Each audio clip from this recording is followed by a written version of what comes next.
పెద్ద నోట్ల రద్దు ఓ విఫల ప్రయోగమా? ఏదో అనుకుంటే ఇంకేదో జరిగిందా? కొండనాలికి మందేస్తే ఉన్న నాలుక ఊడినట్టయిందా? వారం రోజుల్లో అంతా సర్దుకుంటుందని చెప్పారు. ఇప్పటి క్యూలు రేపటి భవిష్యత్ కోసమే అన్నారు. అలాంటిది 1 కాదు 2 కాదు 4 వారాలు గడిచిపోయాయి. పరిస్థితి సర్దుకోలేదు సరికదా, రెట్టింపయ్యాయి. పొద్దున లేచింది మొదలు అర్ధరాత్రి వరకు జనం ఏటీఎంల ముందు పడిగాపులు పడుతున్నారు. అకౌంట్లో పడ్డ జీతం డబ్బుల్ని జేబులోకి తెచ్చుకునేది ఎలాగో తెలియక తికమక పడుతున్నారు. ఈ నెల రోజులుగా సామాన్య జనం పడుతున్న కష్టాల్ని ప్రపంచానికి తెలియచెప్పే ప్రయత్నం చేసింది ఎన్టీవీ. 5 మెట్రో నగరాలతో పాటు తెలంగాణ, ఏపీలోని అన్ని జిల్లాల నుంచి వాస్తవ పరిస్థితిని కళ్లకట్టాం. డిమానిటైజేషన్ సామాన్యుడి జీవితాన్ని ఎలా ప్రభావితం చేసిందో ససాక్ష్యంగా చూపాం. ఇప్పుడు ఇదే అంశంపై ప్రత్యేక చర్చా కార్యక్రమం ఏర్పాటు చేశాం. సో ఈరోజు చర్చా కార్యక్రమంలో పాల్గొంటున్నారు డి పాపారావు గారు, ఆర్థిక రంగ విశ్లేషకులు, అలాగే ముళ్లపూడి రేణుక గారు, టీడీపీ అధికార ప్రతినిధి, శ్రీదేవి గారు, సామాజిక విశ్లేషకురాలు. నమస్కారం అండి, welcome to special live show. ముందుగా పాపారావు గారు, నెల రోజులు గడిచిపోయింది. ఇందాక మనం అనుకున్నట్టుగా కూడా కేవలం ఒక వారంలో వారం 15 రోజుల్లో అంతా సర్దుకుంటుంది అని ప్రభుత్వ పెద్దలు చెప్పిన పరిస్థితి మనం గతంలో చూసాం. కానీ నెల రోజులు గడిచాయి. ఈ రోజు ఉదయం నుంచి కూడా NTV special live shows ATMs దగ్గర, బ్యాంకుల దగ్గర ఏర్పాటు చేసింది. చాలా మంది అభిప్రాయాలు వ్యక్తం చేశారు ప్రజలు. చాలా మంది కోపాన్ని కూడా ప్రదర్శించిన సందర్భాలున్నాయి. కొంతమంది ఇంకా ఆ నిర్ణయాన్ని స్వాగతిస్తూ కోపాన్ని ప్రదర్శించిన సందర్భాలున్నాయి. ఏంటి పరిస్థితిని ఏ విధంగా చూడాలి? నెల రోజులు గడిచినా నోటు కష్టాలు మాత్రం ఎక్కడా తప్పిన పరిస్థితి మనకు కనిపించలేదు. ఫస్ట్ దీనిలో ఏంటంటే గమనించాల్సింది, కొంతమంది ఇంకా సమర్థిస్తా కూడా కోపాన్ని, అంటే నిర్ణయం మంచిదే కానీ అమలు బాగాలేదనే విధంగా మాట్లాడుతున్నారు అనేది. వాస్తవాలు గమనిస్తే అసలు దీన్ని అనౌన్స్ చేసిన రోజు దీని పర్పస్ ఏంటి? ఇప్పుడు క్యాష్లెస్ ఎకానమీ అనేది కొత్త మాట, డిజిటల్ ఎకానమీ రావాలనేది ఇప్పుడు ఈ మధ్య కాలంలో గత 10 రోజుల నుంచి వస్తున్న సౌండ్ పెరుగుతున్న మాట. ఫస్ట్ ఈ మాట లేదు అంతగా. ఫస్ట్ లో బిగినింగ్ లో ఇది జరిగినప్పుడు నవంబర్ 8న ఆ రోజు వినపడ్డటువంటి మోడీ గారి స్పీచ్ లో కానీ ఆ తర్వాత కానీ ప్రధానంగా ముందుకు వచ్చినాయి. ఒకటి, ఫేక్ కరెన్సీని అరికట్టడం, తీవ్రవాదాన్ని అరికట్టడం. దాంతో పాటుగా రెండోది బ్లాక్ మనీని అరికట్టడం. సరే, ఈ విషయాల్లో చూసుకుంటే తీవ్రవాదాన్ని అరికట్టడానికి విషయానికి సంబంధించినంత వరకు ఇప్పుడు కాశ్మీర్ కామ్గా ఉంది కాబట్టి పిల్లలు పరీక్షలు రాసుకుంటున్నారు, అంతా బాగానే ఉందన్నారు. Okay, then no issues.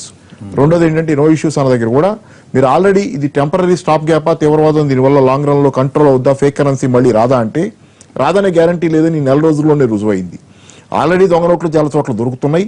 మనకు తెలుసు, రోజు టీవీలో చూస్తున్నాం, పేపర్లో చూస్తున్నాం. దొంగ నోట్లు జిరాక్స్ తీసి మొదట్లో, ఆ తర్వాత దొంగ నోట్లు కూడా దాని ఇమిటేషన్స్.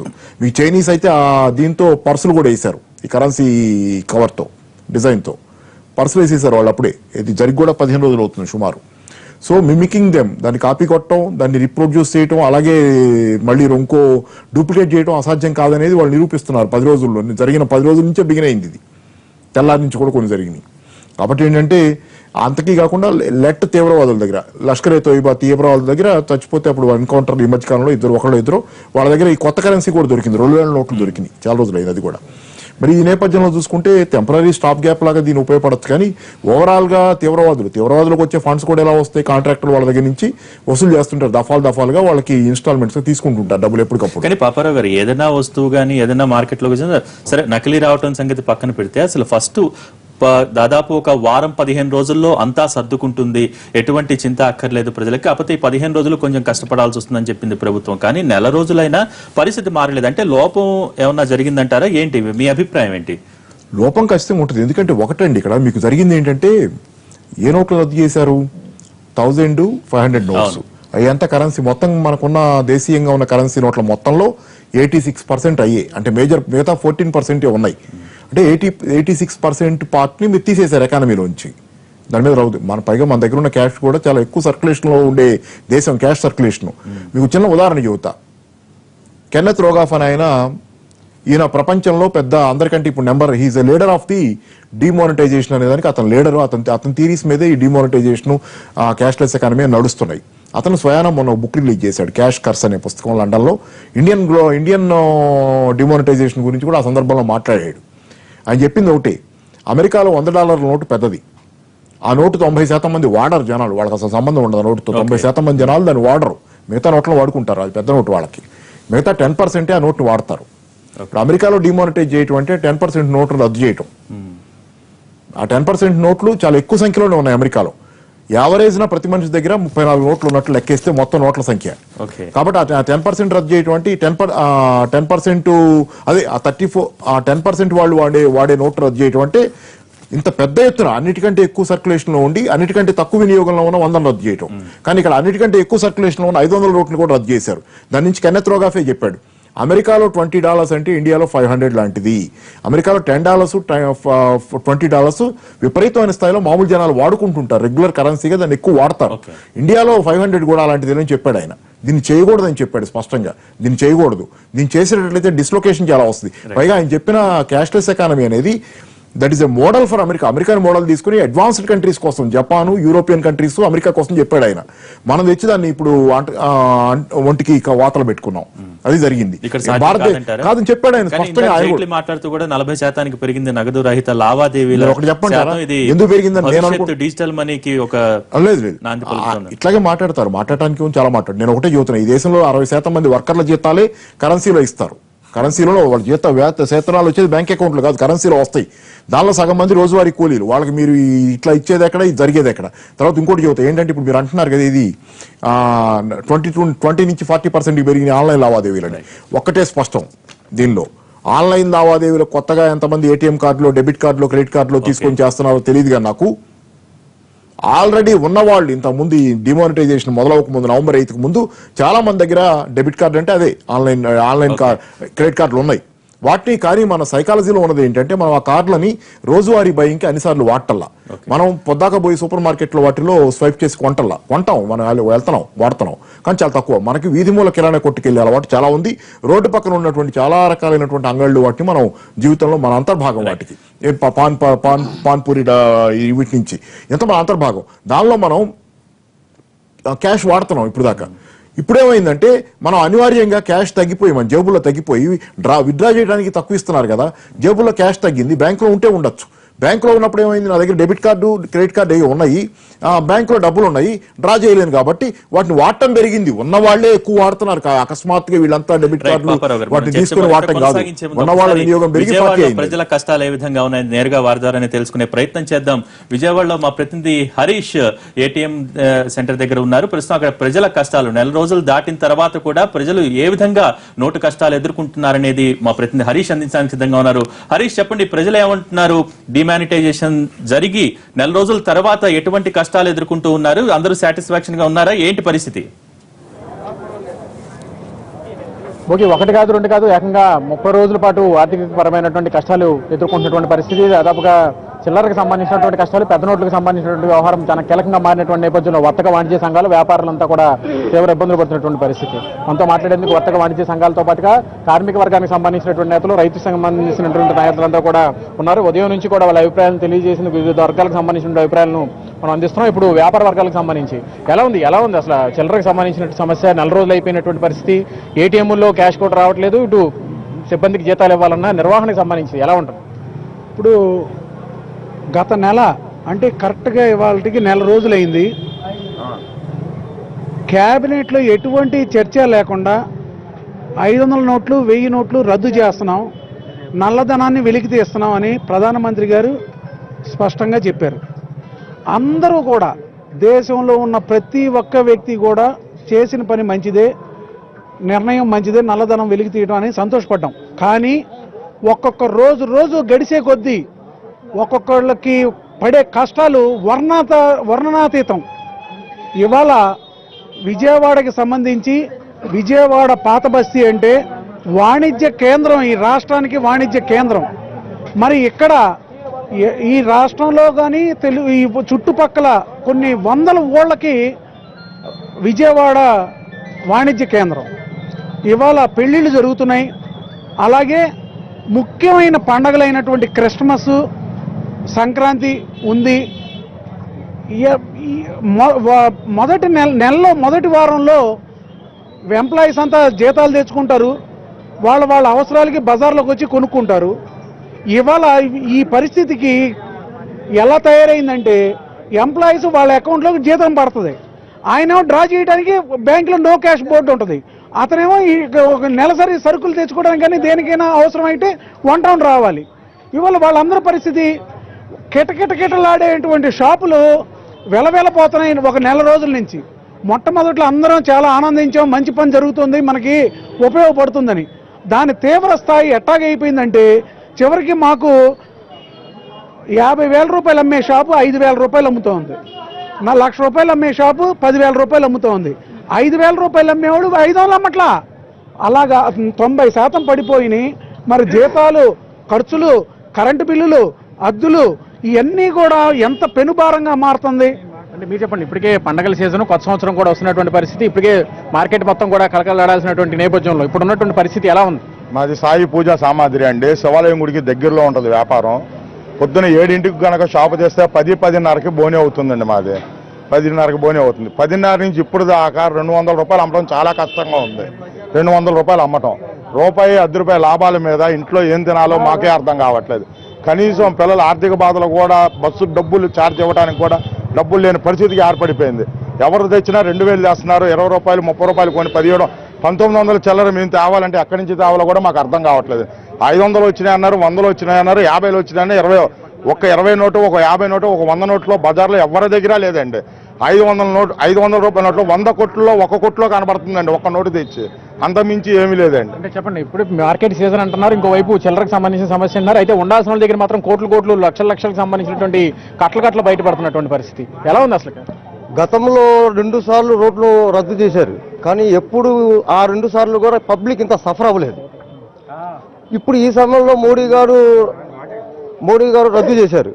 ఈ రద్దు చేసిన సమయంలో సామాన్యుడికి అందుబాటులో రావాల్సినటువంటి డబ్బు 100 నోట్లు కానీ, 500 నోట్లు కానీ, 2,000 రూపాయల నోట్లు కానీ సామాన్యుడికి అందుబాటులో లేవు. నల్లదళంగా మారిపోయి నల్ల కుబేరులకి సహకారాలు అందించడానికి ప్రభుత్వం ఉన్నదని మేము భావిస్తున్నాం. ఒక సామాన్యుడుగా నా కొట్లోకి వచ్చి టీ తాగి స్వైపింగ్ మిషన్ ఉందా, కార్డు ఎవరి దగ్గర ఉంటుంది? ఒక సామాన్యుడు ఎక్కడి నుంచి తీసుకొస్తాడు? భారతదేశంలో ప్రతి సామాన్యుడు చాలా క్లిష్టమైన పరిస్థితిలో ఉన్నాడు. ఆ పరిస్థితి తేవడానికి కారణం ఈ ప్రభుత్వాలు. అక్కడ జై అంటే ఇక్కడ జై అంటున్న ప్రభుత్వాలు ఎన్ని రోజులు చేస్తాయి? ఒక సామాన్యుడు పడుతున్న కష్టాలు ఎంతవరకు? తినడానికి తిండి లేదు, బతకడానికి గూడు లేదు. అవి చూడాల్సింది పోయి నల్ల కొబ్బరిని సాగరించడం తప్ప మీరు చేస్తున్నది ఏమిటి? ప్రజలు ఎంత కష్టపడుతున్నారు. చాలా క్లిష్టమైన పరిస్థితిలో ప్రతి భారతీయ సామాన్యుడు ఉన్నాడని తెలియజేస్తున్నాను నేను.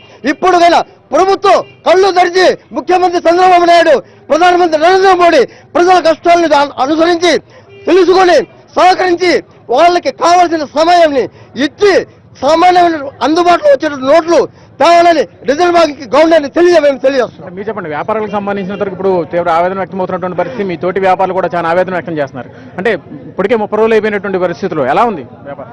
చాలా బాధాకరంగానే ఉందండి. కానీ ఏంటంటే ఇప్పుడు 1000 రూపాయల నోట్లు, 500 రూపాయల నోట్లు 86% సెంట్రల్ గవర్నమెంట్ వాళ్ళు బాగా చెప్పారు. కానీ అదే విధంగా ఆ పర్సంటేజ్ ప్రకారంగా కనుక నల్ల డబ్బుని కనుక వెలికి తీస్తే కనుక చక్కగా ఉంటుంది, ఇంకా బాగా చేయాలి. కానీ ఏంటంటే ప్రజల ఇబ్బందులు చాలా చాలా వననా తీరం అది. ఇప్పుడు కొంతవరకు పర్వాలేదు, కానీ కూలీ నాలి చేసుకునే వాళ్ళు, డైలీ చేసుకునే వాళ్ళకు చాలా ఇబ్బందుల్లో ఉన్నారు. రేపు మా వ్యాపారాలు ఏ విధంగా ఉంటాయనేది కూడా చాలా భయంగానే ఉన్నది. చాలా ఇబ్బంది. అంటే ఆర్థికంగా చిల్లరకు సంబంధించినటువంటి కష్టాలు ఉంటాయి, ఇంకోవైపు బయటపడాల్సిన చోట కట్టలు కొత్త నోట్లు కూడా బయటపడుతున్నటువంటి సంఘటనలు మనం వెలుగు చూస్తున్నాం. వ్యాపారస్తులుగా సీజన్లో మీరు కోల్పోయినటువంటి వ్యాపారం ఎంత మేరకు ఉంటుంది? మాది ఐరన్ సెంటర్లో నవాజ్ షాప్ అండి. ప్రతివాడు నోట్లు రద్దయిన కాడి నుంచి ప్రతివాడు 500 రూపాయల నోటు, 1000 రూపాయల నోటు తీసుకొని మొన్నదాకా వచ్చారు. ఇప్పుడు ఆ నోట్లు తీసుకోవాలంటేనేమో కష్టంగా ఉంది. ప్రతివాడు మీ అకౌంట్లో కట్టుకోవచ్చు అంటారు, కానీ ఈ మార్చే రూల్ కట్టట్లేదు. కాబట్టి ఇప్పుడు కొత్తగా 2,000 రూపాయల నోట్లు తీసుకొని వచ్చి రోజుకి 100 రూపాయలు, 200 రూపాయలు కొనే మనిషి 2,000 రూపాయలు నోటు ఇస్తే మేము బ్యాంకులకని తిరగాలా, లేకపోతే పార్టీకి ఈ డబ్బులు మార్చుకొచ్చి ఇవ్వాలా, మాకు అర్థం కావట్లేదు. ఇలా ఉంటే చాలా కష్టపోతున్నాం, నష్టపోతున్నాం. వ్యాపారం చేయాలి చాలా ఇబ్బందిగా ఉంది. దానికి తోడు ప్రతివాడు కూడా 2,000 రూపాయల నోటు తీసుకొచ్చి ఎక్కడికి తీసుకొస్తాం? ఈ కొట్టు కట్టేసుకొని ఈ నోట్ల కోసం తిరగాలా, లేకపోతే వీళ్ళకి సమాధానం చెప్పాలి, అర్థం కావట్లేదు. రోజుకి 5,000 రూపాయలు అమ్మటం కూడా చాలా కష్టంగా ఉంది. ఇలా అయితే కరెంటు బిల్స్ కట్టాలన్నా, జీతాలు ఇవ్వాలన్నా మాకు చాలా ఇబ్బందిగా ఉంది. దీనికి తక్షణమే 1000 రూపాయల నోటు కొత్తవి, 500 రూపాయలు కొత్తవి రిలీజ్ చేస్తేనే కొద్దిగా ఆదుకోవడానికి అవకాశం ఉందని మేము కోరుకుంటున్నాం. అంటే ఎలా ఉంది ట్రేడ్కి సంబంధించినటువంటి వ్యాపారం? చాలా కీలకమైనటువంటి సమయంలో నోట్ల మార్పిడికి సంబంధించినటువంటి వ్యవహారం బయటపడినటువంటి పరిస్థితి ఎలా ఉంది ట్రేడ్? సార్, ఇప్పుడు ఇబ్బంది అనేది భారతదేశంలో ప్రతి ఒక్కడికి ఇబ్బంది. కానీ ఏంటంటే ఆ ఇబ్బందిని ప్రతి ఒక్కడు కూడా భరించాలి. ఈ రోజు ఒక్క నోట్ల విషయంలోనే ఇంతమంది మేము తట్టుకోలేము అంటుంటే రేపు పొద్దున యుద్ధం వస్తే కరెంట్ ఉండదు, నీళ్లు ఉండవు, రోడ్లు ఉండవు, బ్యాంకులు ఉండవు, ఏటీఎంలు ఉండవు, స్కైపులు ఉండవు, భోజనం తినడానికి దొరకదు, తినడానికి ఆఖరి గడ్డి కూడా దొరకదు. అలాంటి పరిస్థితుల్లో మనం ఎలా బతుకుతాం? దాన్ని తీసుకొని దీన్ని బేసికల్గా తీసుకొని మనం దానికి ఎలా నిలబడగలుగుతాము? 1 నెల 2 నెలలు కనుక ఓపెన్ చేస్తే ఇబ్బంది 150%, 1,00,000% ఇబ్బంది. అయితే ఎవరైతే దీన్ని క్యాష్ చేసుకోవాలని చూస్తారో ముందుగా వాళ్ళని ప్రభుత్వం ఏంటంటే గట్టిగా చర్యలు తీసుకొని ఎవరైతే అధికారులు అనుకోండి, ప్రతిపక్షాలు అనుకోండి, ప్రభుత్వ పక్షాలు అనుకోండి, ఎవరైనా సరే దొంగతనంగా చేసిన డబ్బు నల్ల డబ్బును ఉందో వాళ్ళ ఆస్తులు మొత్తం ప్రభుత్వం సీజ్ చేసేసుకుంటే 2-3 కనుక భయం ఉంటే ఆక్యుపై చేస్తే మిగతా వాళ్ళందరూ భయం వచ్చేది. రెస్పాన్సిబిలిటీ కానీ భయం కానీ భక్తి కానీ ఎవరికి ప్రభుత్వం మీద బాధ్యత ఎవరికి లేదు. అవి చేసినప్పుడే భారతదేశం చక్కగా నిలబడుతుంది, వ్యవస్థ బాగుపడుతుంది. లేకపోతే జీవితంలో వ్యవస్థ అనేది నిలబడదు, బాగుపడదు. రైట్. మొత్తం మీద వ్యాపార వర్గాలకు సంబంధించినటువంటి అభిప్రాయం చాలా ఆవేదన వ్యక్తం చేస్తున్నారు. చిల్లరకు సంబంధించినటువంటి సమస్య బయటపడాల్సిన చోట కోట్లు బయటపడుతుంది. చిల్లరకు సంబంధించి వ్యాపారాలకు సంబంధించినటువంటి మాత్రం జరగనటువంటి పరిస్థితి. కనీసం కూలీ డబ్బులు ఇవ్వాలన్నా, కరెంటు బిల్లు ఇవ్వాలన్నా కూడా వ్యాపారాలు సాగట్లేదని చెప్పి బెజవాడ ట్రేడ్ వర్గం వ్యాపారులంతా కూడా తీవ్ర ఆవేదన వ్యక్తం చేస్తున్నారు. Bhogi. Okay, thank you Harish. Renuka గారు, మీరు విన్నారు అంటే ట్రేడ్ యూనియన్స్ లో పెద్ద వ్యాపారస్తుల నుంచి చిన్న వ్యాపారస్తుల దాకా తమ అభిప్రాయాలు వ్యక్తం చేశారు. అంటే గత నెల రోజులకి ఇప్పటికీ కనుక తేడా చూస్తే, నెల రోజుల క్రితం కష్టాలు 15 రోజులు ఉండండి, నెల రోజులు ఉండండి, మేము భరిస్తాం, ఇది చాలా మంచి పని చేశారన్న ఒక వాయిస్ ప్రజల దగ్గర నుంచి వచ్చింది. కానీ ఈ రోజు నాకు కొంచెం డిఫరెంట్ గా, అంటే వీటిని భరించాలని చెప్తూనే ఒక మంచి నిర్ణయం అని చెప్తూనే కానీ ఆ ఆచరణలో చాలా లోపాలు ఉన్నాయి, అది సరిదిద్దట్లేదని చాలా మంది ప్రజలు ఆవేదన వ్యక్తం చేశారు. ఏమంటారు? అంటే మన భారతదేశ ఆర్థిక వ్యవస్థ పరిస్థితి ఏంటంటే జబ్బు బాగా ముదిరింది, ఆపరేషన్ చేయకపోతే ప్రాణాలు కోల్పోతాడు పేషెంట్ కి, ఆపరేషన్ చేస్తే బతికి మళ్ళీ బట్టగట్టేటువంటి ఛాన్సెస్ ఎక్కువగా ఉన్నాయి. అటువంటి సమయంలో డాక్టర్ గా ఎటువంటి నిర్ణయం తీసుకోవాలి పేషెంట్ కి అనేటువంటిది ఒక సంసిద్ధతతో ఉన్నటువంటి పరిస్థితి ఇవాళ కేంద్ర ప్రభుత్వం అనేది. ప్రజలందరూ కోరుకుందే అవినీతి పోవాలి, ఫేక్ మనీ పోవాలి, టెర్రరిజం ఆగాలి, ఒక నీతివంతమైన పాలన రావాలి. ఇదంతా ఎక్కడి నుంచి వచ్చింది డిమాండ్? మొట్టమొదటిగా ప్రజల నుంచి వచ్చినటువంటి డిమాండ్. కాబట్టి ప్రభుత్వాలు ప్రజల యొక్క ఆకాంక్షలకు అనుగుణంగా తీసుకునేటువంటిదే ప్రభుత్వ నిర్ణయాలు. ఆ విధంగా పెట్టిందే మేనిఫెస్టోలో ఏదైతే ఈ యొక్క నల్ల ధనాన్ని విదేశీయుల నుంచి తీసుకురావటం కానీ, మొత్తం భారతదేశంలో అవినీతిని అరికట్టాలనేటువంటి నిర్ణయం కానీ వచ్చింది. మొట్టమొదటి ఆలోచన రావడానికి కారణం.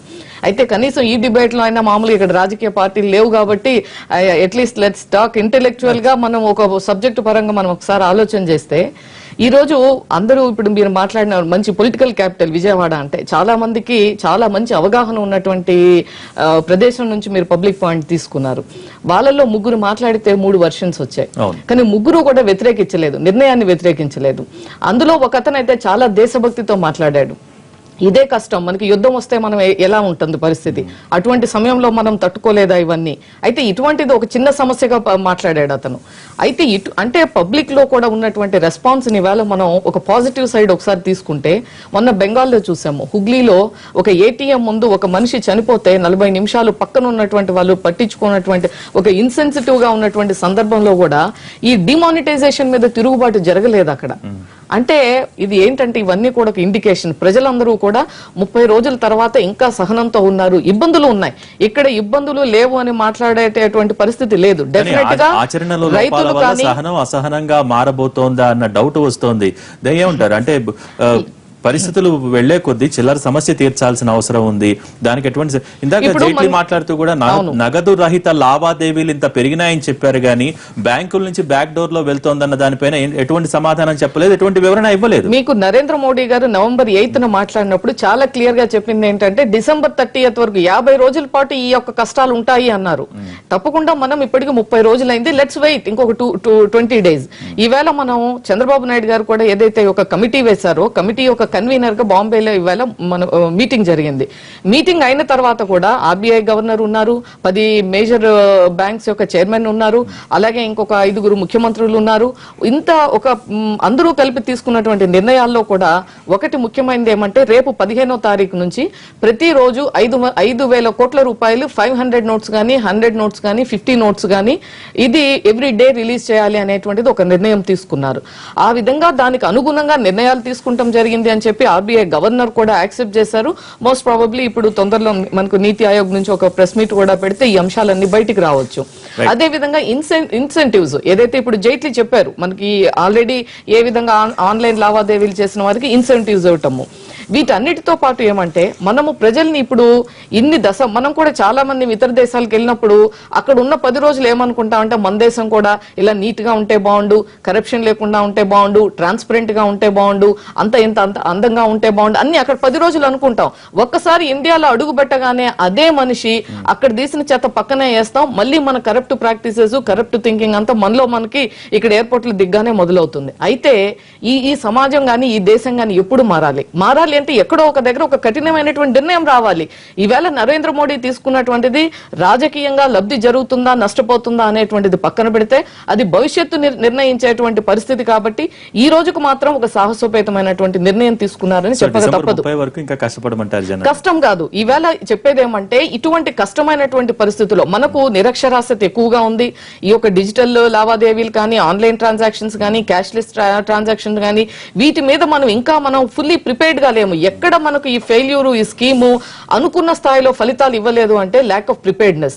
Think globally but act locally అన్నారు. మీరు ప్రపంచంలో ఉన్నటువంటి సక్సెస్ స్టోరీస్ ని, ఫెయిల్యూర్ స్టోరీస్ ని తీసుకోవాలి. ఇంత పెద్ద నిర్ణయం కాబట్టి అప్పుడు తీసుకున్నప్పుడు మన ఇంప్లిమెంటేషన్ లో ఎటువంటి నిర్ణయాలు తీసుకుంటే సామాన్యులకి, మంది ఇంకా రూరల్ ఎకానమీ, మనకి 70% మంది ప్రజలు ఇంకా గ్రామీణ ప్రాంతాల్లో ఉన్నారు. ఎక్కడైతే ఏటీఎంస్ అందుబాటులో లేనటువంటి దేశంలో ఉన్నాం. ఇది పూర్తి స్థాయిలో ప్రిపేర్ కాకుండానే ఇటువంటి నిర్ణయం తీసుకున్నారు, అందుకనే ఇటువంటి కష్టాలు ఎదురవుతున్నాయని కూడా కొంతమంది కనిపిస్తుంది. ఇప్పుడు ప్రజల యొక్క ఎందుకు ఇబ్బంది పడుతున్నారు అంటే, ఒకటి సర్ప్రైజ్ గా చేయాలి అనేటువంటిది, ఒక అత్యంత గోప్యతగా ఉంచాలి అనేటువంటి దాని మూలంగా వచ్చేటువంటి పరిస్థితులు కొంత వీళ్ళ యొక్క ప్రిపేర్డ్నెస్ లేదా అనేటువంటిది ఇప్పుడు అనిపిస్తా ఉంది. బట్ ఏదైనప్పటికీ ఇది భవిష్యత్తు తరాలకి కానీ, మనకు భవిష్యత్తు కాలంలో కానీ, తరాలే కాదు మనకి రాబోయే కాలంలో ఒక 2-3 నెలల తర్వాత, 6 నెలల తర్వాత ఒకసారి ఈ టర్బులెన్స్ అంతా కూడా, ఇది ఒక సునామీ వచ్చిన తర్వాత కానీ, ఒక భూకంపం వచ్చిన తర్వాత ఒక ఆఫ్టర్ షాక్స్ ఎట్లా ఉంటాయో ఈ రోజు మనం ఆ సిచ్యువేషన్ లో ఉన్నాం. బట్ డెఫినెట్ గా ఏమంటే ఒక 6 నెలల తర్వాత డెఫినెట్ గా ఈ యొక్క డిపాజిట్ ఇప్పుడు ఏమైంది, ఇప్పుడు ఆర్థిక సంస్కరణలో ఇది రెండవసారి మనకు పివి నరసింహారావు గారి ఫస్ట్ స్టెప్ ఆర్థిక సంస్కరణలు వస్తే ఈ 2.5 దశాబ్దాల తర్వాత వచ్చినటువంటి రెండవ అతిపెద్ద ఆర్థిక సంస్కరణలు ఇవి. ఇటువంటి సమయంలో మనకి step by step first VDS ఇచ్చారు, తర్వాత ఇవన్నీ జరుగుతా ఉన్నాయి. మీరన్న దాంట్లో కష్టాలను భరించడానికి ప్రజలు సిద్ధంగా ఉన్నారు, ఆహ్వానిస్తున్నారు నిర్ణయాలన్నింటినీ కూడా. కానీ క్షేత్రస్థాయిలో ఉండే లోపాలని సరిదిద్దటానికి ప్రభుత్వం ముందడుగు వేయట్లేదనేది ప్రధానమైనటువంటి అభిప్రాయం. ఇప్పుడు పార్లమెంట్ లో జరగవలసింది ఏమంటే, ఇవాటికి 17th డే ఇప్పటి వరకు చర్చ మొదలవలేదు. ఫస్ట్ డే మాత్రం రాజ్యసభలో చర్చ జరిగింది, చాలా పార్టీలు మాట్లాడారు, 12 మంది సభ్యులు మాట్లాడారు. కానీ ఆ తర్వాత సడన్ గా ఎందుకు రాజకీయ పార్టీల స్టాండ్ మారింది, మన దాంట్లో ఉన్నటువంటి రాజకీయం ఏంటనేటువంటిది గమనించాలి.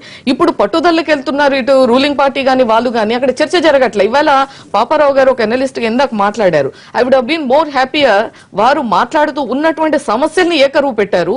సమస్యల పరిష్కారానికి ఒక్క సూచన చేసినా కూడా ఈ యొక్క ప్రభుత్వాలకు ఉపయోగపడేది అనేటువంటిది నా యొక్క భావన. శ్రీదేవి గారు మీరే ఉంటారు? నేను ఒక సామాజిక కోణం నుంచి మాట్లాడదలుచుకున్నానండి, రాజకీయ నేపథ్యంలో కాకుండా. కొన్ని విషయాలు మనం ఇక్కడ చాలా చిత్తశుద్ధితో ఓపెన్ గా డిస్కస్ చేసుకోవాల్సినటువంటి అవసరం ఉంది.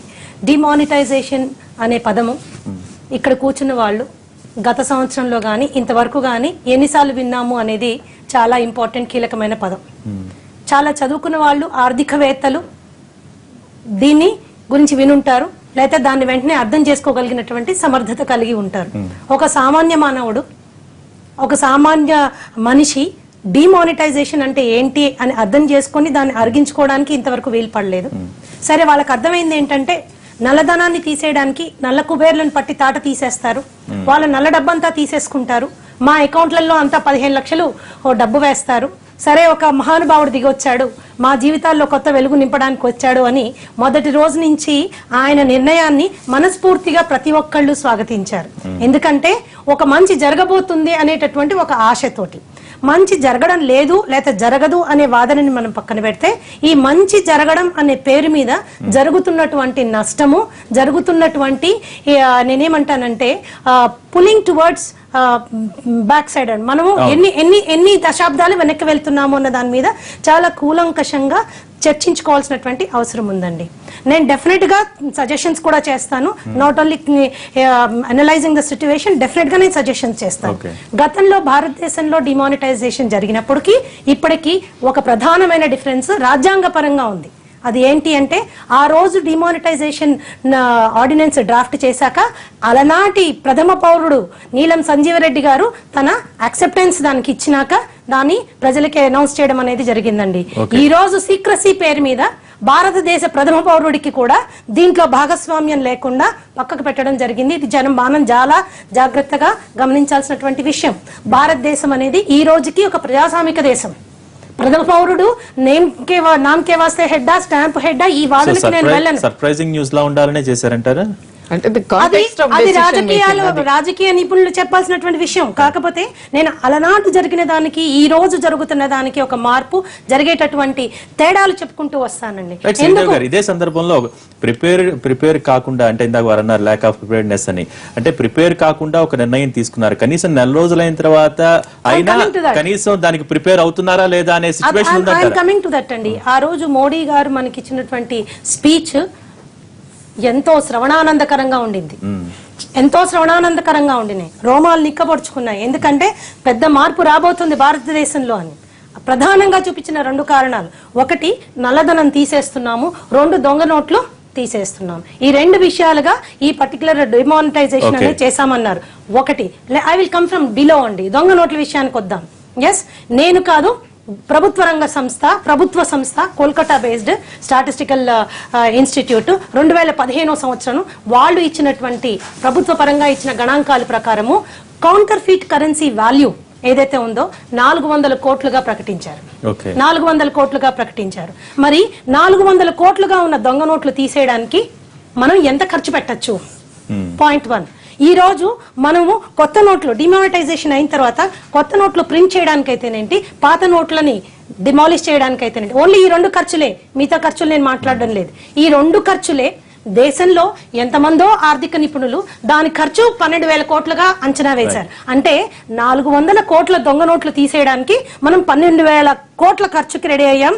ఇందులో ఎంత ఇంటెలిజెన్స్ ఉంది, ఈక్వేషన్ ఏంటి అన్నది డెఫినెట్ గా డిస్కస్ చేయాలి.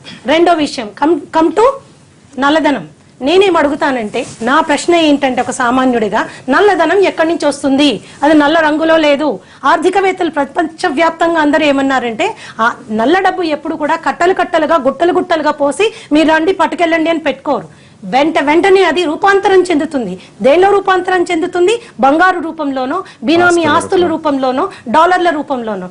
ఇంత మహత్తరమైన ఇంత పెద్ద మీరు ప్రాజెక్ట్ ఏదైతే మీరు అంబిషియస్ గా ముందుకు తీసుకువచ్చారో దానికంటే ముందు ఎందుకు ప్రభుత్వ పరంగా లీకేజెస్ ని మీరు ఎందుకు ఎస్టిమేట్ చేయలేదు?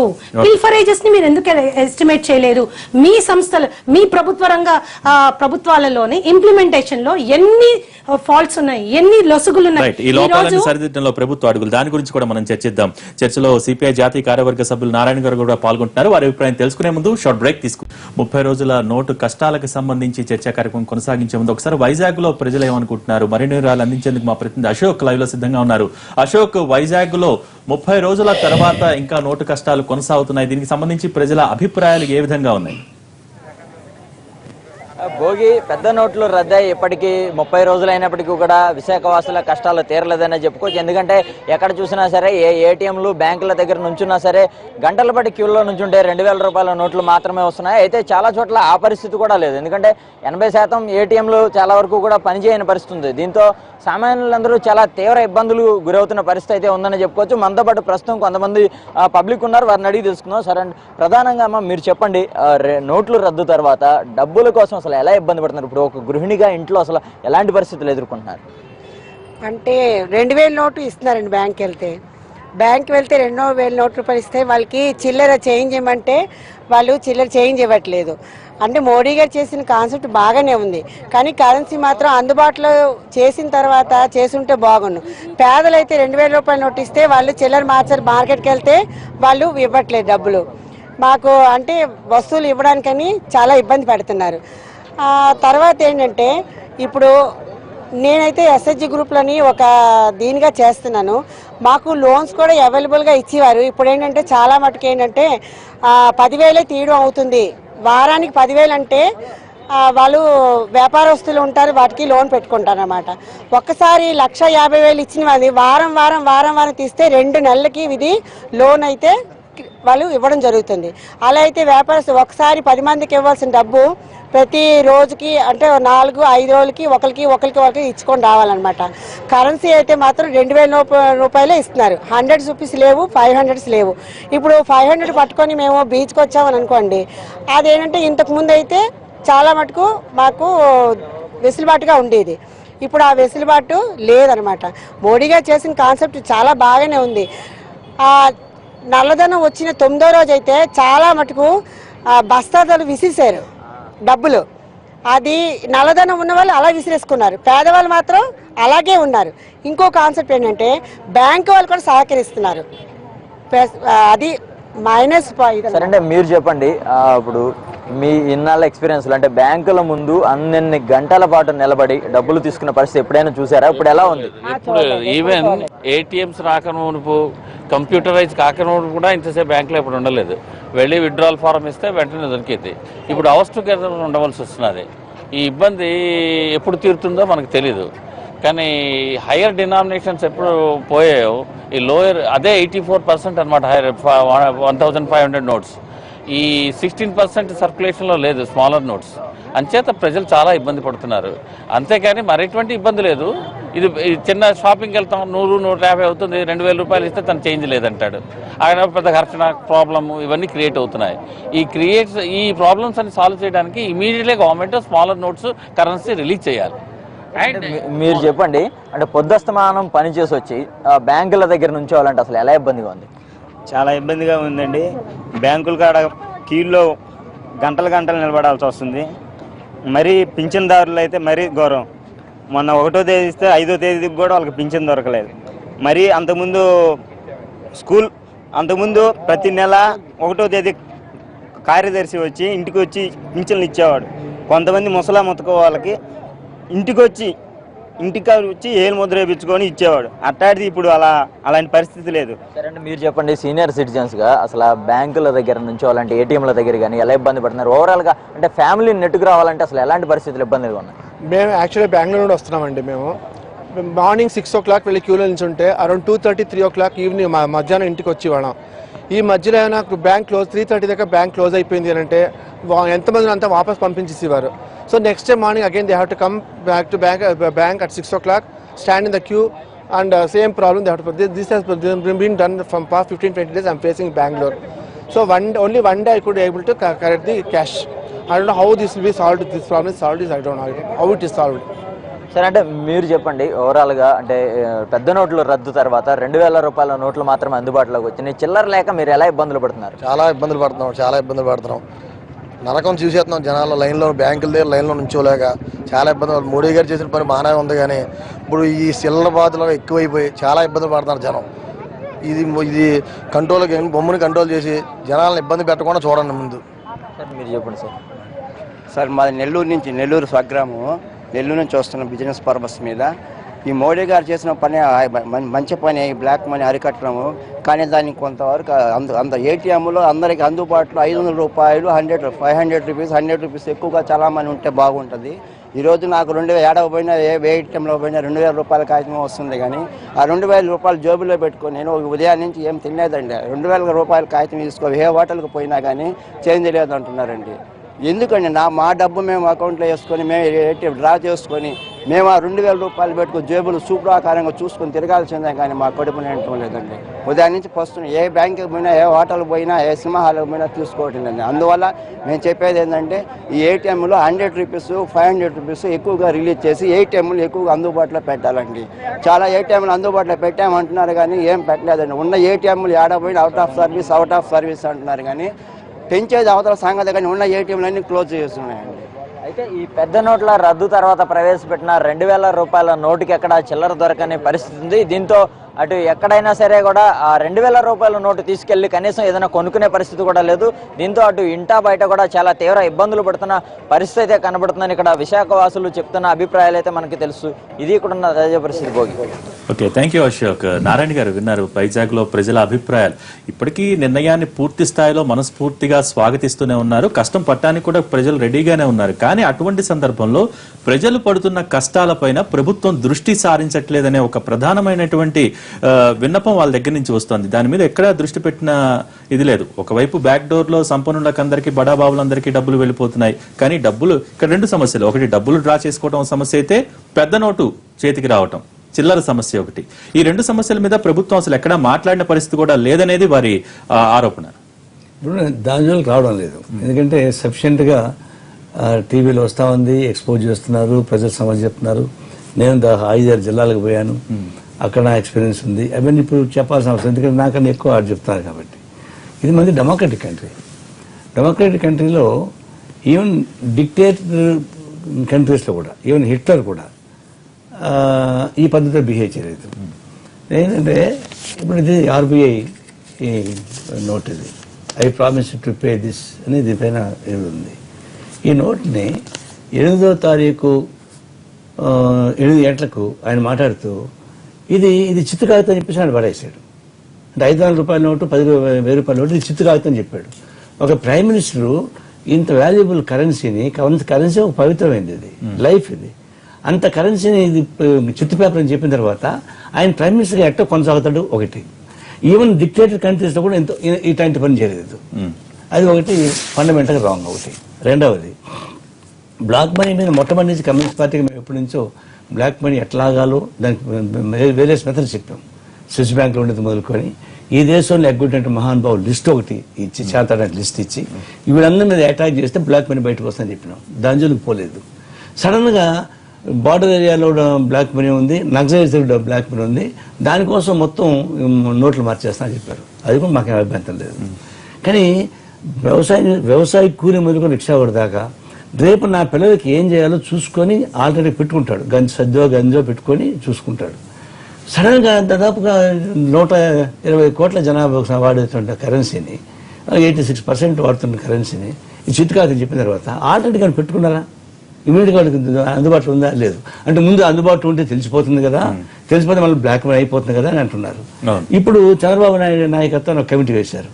ఇట్లాంటి కమిటీని ఒక 6 నెలల క్రితం వేసి ఉండి మన దేశం మొత్తం మీదుగా ఉన్న ఇన్ఫ్రాస్ట్రక్చర్ రెడీ చేసి ఉండి అన్ని పోస్ట్ ఆఫీసులకి ఆన్లైన్ పెట్టించుండి అన్ని సహకార సంస్థలు కావాల్సిన ఏర్పాటు చేయించి ఉంటే వాళ్ళకి కావాల్సిన ప్రొడక్షన్ పెట్టుకుంటే సరిపోయింది. జాల ఇప్పుడు మన దేశంలో ఈవెన్ ఇంకా 40% పైన కరెంట్ లేదు. ఇప్పుడు నువ్వు ఆన్లైన్ పెట్టినా కూడా నీకు కరెంట్ లేనప్పుడు అది పనిచేయదు. ట్రైబల్ ఏరియాస్ ఉన్నాయి, ఆడ పనిచేయదు. ఇది ఒకవైపు. ఇవన్నీ స్టడీ చేయడానికి కావాల్సిన ఏర్పాటు చేయకుండా సడన్గా సవాన్ తీసుకుని ఎత్తున పెట్టి దీన్ని బాగు చేయమని చెప్పేసి అంటే ఎవరు బాగు చేస్తారు? అందువల్ల ఒకటి బై మిస్టేక్, ఫండమెంటల్ మిస్టేక్ ఏంటంటే ప్రైమ్ మినిస్టర్ అట్లాంటి చర్యలు తీసుకోవడం ఒకటి అన్వారెంటెడ్. రెండవది, బ్లాక్ మనీ ఏంటిది పొలిటికల్ కరప్షన్ కట్ చేయకుండా, కానీ బ్లాక్ మనీ వచ్చే ప్రసక్తే లేదు. నీ వల్ల కాదు. పొలిటికల్ కరప్షన్ ఎక్కడ వస్తుంది? Policy making decisions. International policies, national policies, corporate కంపెనీస్కి ఇచ్చేటువంటి రాయితీలు, అగ్రిమెంట్స్, వీటిలో political corruption thousands of crores వస్తూ ఉన్నాయి. అది బ్లాక్ మనీ అవుతుంది. ఒక ఎగ్జాంపుల్, మన ఓఎన్జీసీ వెల్ నుంచి రిలయన్స్ వెల్ 11,000 కోట్ల రూపాయల విలువైన గ్యాస్ను దొంగిలించారు. నేను చెప్పడం కాదు, గవర్నమెంట్ చెప్పింది. ఆ రిలయన్స్ వాళ్ళని ఏం చేయలేకుండా పోయారు. తర్వాత రిలయన్స్ ఇంకొకటి, ఇది ఎవరు తెలియకుండా చేశారు అనుకుంటున్నారా? మన ఊర్లో సాగు చెప్తారు, నేను రహస్యం ఊరు చెప్పలేదా, మా ఇంటికి వచ్చిన సాగులో చెప్పానంటారు. అంటే ఈ ప్రతి ఇంటికి చెప్పుకుంటాడు. ఉజ్జిత్ పటేల్ ఎవరండి? Ujjit Patel is agent of Reliance company. And petroleum corporation పెట్టినప్పుడు మోడీ గారు ముఖ్యమంత్రి ఉన్నప్పుడు 21 ట్రిలియన్ క్యూబిక్ మీటర్ ఉందనిపిస్తున్న అబద్ధం చెప్పి దాని మొత్తం మీరు అన్నారు ముందు కమిటీ వేయాలి. ఉజ్జిత్ పటేల్ లాంటి గవర్నర్, అతను బోనఫైడ్ శంకిస్తా ఉన్నాం. అతను ఎవరు చెప్పకుండా చేసి ఉంటాడా? 3 నెలల బదులు అకౌంట్ తీయండి, 4-5 లక్షల కోట్ల రూపాయలు చేరిపోయినాయి. అన్ని కావాల్సిన చెప్పేశారు. జనాన్ని దాడి చేస్తున్నారు. నేను చాలా ప్రతివత్తం చెప్పుకొని ప్రయత్నిస్తున్నాడు. అందువల్ల టాక్టికల్ మిస్టేక్స్ ఉంటున్నాయి. దాన్ని పొలిటికల్ కరప్షన్ ఆపడానికి ట్రై చేస్తున్నామంటే ఇప్పటికి లలిత్ మోడీ, విజయ్ మాల్యా 9,000 కోట్లు ఎగ్గొట్టిపోతే 1,300 కోట్ల రూపాయలు రద్దు చేస్తారండి. ఇవ్వాల్సినప్పుడు రైట్ ఆఫ్ చేస్తారండి. 7,000 కోట్ల రూపాయలు రద్దు చేశారు. అంతా అయిపోయిన తర్వాత కంటి తుడుపు చర్యలు అంటారు. అది కాదు, ఈ పొలిటికల్ కరప్షన్ ఆపకుండా బ్లాక్ మనీ ఆపే ప్రసక్తి లేదు. దాని జోలికి పోకుండా దాన్ని డైవర్ట్ చేసి శవం ఒక పక్క ఉంటే కాకులు ఒక పక్కన చూపించి మోసం చేయడానికి ప్రయత్నిస్తారు తప్పితే నిజంగా బ్లాక్ మీద దాడి కాదు. ఇది సంపన్న వర్గాల మీద దాడి కాదు, ఇది ప్రజలపైన దాడి చేశాడు. వెయిట్ చేయమంటున్నారు. ఇంకోటి వెయిట్ చేయమంటున్నారు. ఇప్పటికి 80 మంది చనిపోయారు. అంటే వీళ్ళు వస్తారు తిరిగి 50 రోజుల తర్వాత మీకు అంత బాగా వస్తాయంటున్నారు. ఈ సచివాలయం వస్తారా? ఇంకెంతమంది చచ్చిపోవాలి మీకు? ఇంక 2 నెలలు మీకేమో కడుపు చల్లగా ఉంది, కానీ ఉండేవాడు ఏం చేస్తున్నారు? వాళ్ళు ఎట్లా బాధపడతారు? 2 నెలలు ఆగండి మీకు స్వర్గం వస్తుంది, 3 నెలలు ఆగండి మీకు స్వర్గం వస్తుంటే వాల్యుబుల్ లైఫ్ వస్తుందా? ఎంత పెడితే వస్తుంది? మరి దాన్ని చూస్తారు. కాబట్టి బీయింగ్ ప్రైమ్ మినిస్టర్ ఒక్కరిని కూడా ముద్దాయి చేయకుండా ఇబ్బంది పడకుండా కాపాడాల్సిన బాధ్యత నీకుంది. ఇప్పుడు ఒక శత్రువుని చంపడానికి 100 అమాయకులను కూడా చంపేయాలని చెప్పేసి ఒక క్రూర మనస్తత్వం ఉన్నటువంటి మోడీ ఈ రోజు కూడా ట్వీట్ చేశారు. ట్వీట్ లో అదే పేర్కొన్నారు, ప్రజలు కష్టాలు పడుతున్నారు, అది నాకు తెలుసు, కష్టాలు వస్తాయని కూడా మేము ముందే ఊహించాం, ఈ విషయాలన్నీ మాకు తెలుసు, కానీ ఇంకొక నెల ఆగండి. కష్టాలు వస్తాయని కూడా తెలుసు చేసినట్టు criminal fellow. Is not prime minister, responsible prime minister, is a criminal fellow. అటువంటి టాలరేట్ చేస్తాం మనం? అన్ని కష్టాలు వస్తాయి అంటే జనం ఆడుకుంటారండి, ప్రాణాలు ఆడుకుంటారండి, చెలగట పడతారు ప్రాణాలు. ఏమంటారు? ఇప్పుడు ఒకటి ఆపరేషన్ చేస్తే నొప్పి ఉంటుంది, బ్లీడింగ్ ఉంటుంది, తర్వాత వస్తే ఇన్ఫెక్షన్ రావచ్చు, అయితే అది ఉంటుంది. కానీ ఇది ఇంటెన్షన్, మనం ఎటువంటి పరిస్థితుల్లో ఈ నిర్ణయం తీసుకోవచ్చు. ఇవాళ ఎవరు కూడా మీరు ఇంత మందితో మాట్లాడిచ్చారు, ఈ నెల రోజులుగా అనేక మీడియా వాళ్ళు కూడా ప్రజల దగ్గరికి వెళ్ళి మాట్లాడిస్తున్నారు. ఎవరు కూడా దీన్ని అపోజ్ చేయట్లేదు, మనం కూడా అపోజ్ చేయట్లేదు ఇక్కడ. అయితే ఈ అపోజ్ చేయట్లేదు అన్న 30 సెకండ్లోనే బట్ కానీ అనేటువంటిది వస్తా ఉంది. ఏంటది? ఏం చేయాలి మనం?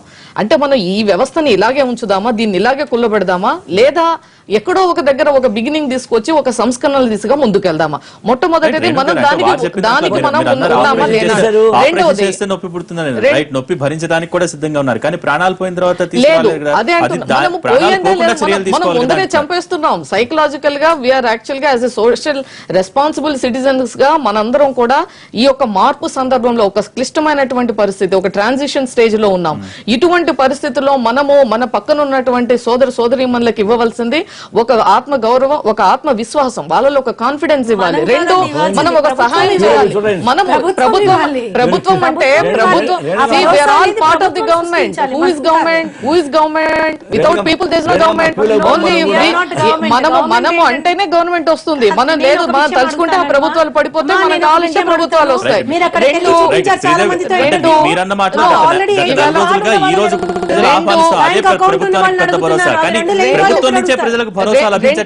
ఇప్పుడు అందుకే అంటున్నాను, ఈవేళ చంద్రబాబు నాయుడు గారు డే 1 ఆఫ్ డిమానిటైజేషన్ నుంచి ఇవాల్టి వరకు ఆయన తీసుకున్నటువంటి చర్యలు ఏంటి? ప్రొయాక్టివ్ గా ఉండాలి. ఇవాళ షెడ్యూల్ బ్యాంక్స్ కూడా ముందుకు రావాలి. కొన్ని ఏదో గవర్నమెంట్ బ్యాంక్సే కాకుండా ప్రొయాక్టివ్ గా రావాలి. వాళ్ళు రైతులు గాని పేదవాళ్ళు పడుతున్నటువంటి కష్టాలకు అనుగుణంగా వీళ్ళు ఎంత మేరకు చేయగలుగుతారో చేయాలి. ఆ యొక్క రాజకీయ పార్టీలు కూడా ముందుగా వచ్చి కొన్ని నిర్ణయాలు ప్రకటించాలి. ఈవేళ ఆంధ్రప్రదేశ్ లో, ఈ భారతదేశంలో మిగతా రాజకీయ పార్టీల కన్నా కష్టాన్ని ప్రభుత్వాలే పట్టించుకోవట్లేదు అనుకుంటున్నాను. విపక్షాలు ఏం చేస్తాయి దానికి? విపక్షాలు కాదు, ప్రభుత్వాలు, ఎవ్రీబడి ఈజ్ రెస్పాన్సిబుల్ అంటున్నాను. ఇక్కడ ఒట్టి ప్రభుత్వాలే కాదు, చంద్రబాబు నాయుడు గారు, మీ చంద్రబాబు గారు మన చంద్రబాబు నాయుడు అనుకోండి ముఖ్యమంత్రి కాబట్టి, ఆయన నా రాజకీయ జీవితంలో ఎంత బాధాకరమైన సమస్యలు నేను ఎదుర్కోలేని చాలా బాధపడుతూ మాట్లాడి చంద్రబాబు నాయుడు గారే. అవును, అంత బాధ చూశాడు. ఆ తర్వాత మళ్ళీ ఢిల్లీకి పోయాడు. 100% ప్రజలు చాలా ఇబ్బంది పడుతున్నారు, చాలా ఇబ్బంది పడుతున్నారు ప్రజలు. ఆయన అంత బాధపడి చెప్పినాడు. ఆ తర్వాత ప్రైమ్ మినిస్టర్కి పోయాడు, అది ఏం చెప్పాడు ఏంటో, ఆయన వాళ్ళ మతలబులు, కేసీఆర్ పోయాడు, ఆయన పోయాడు, ఏం చెప్పాడు మాకు తెలియదు. ఇప్పుడు ఆయన కమిటీ చైర్మన్ వేసాడు. ఆయన కమిటీ చైర్మన్ వేసాడు, ఇంకా ఆయన భుజకట పెట్టుకున్నాడు. ఆ ఆయన ఏం చేస్తాడు? ఆయన టెలికాన్ఫరెన్స్ చెప్తాడు, చనిపోయేవాడికి నువ్వు బాగుండరా, ఇది చెప్తుంది ఇప్పుడు ఆమె, నువ్వు ధైర్యంగా ఉండని చెప్పలేదు, చచ్చిపోవాళ్ళకి ధైర్యం చెప్పేసి మాత్రం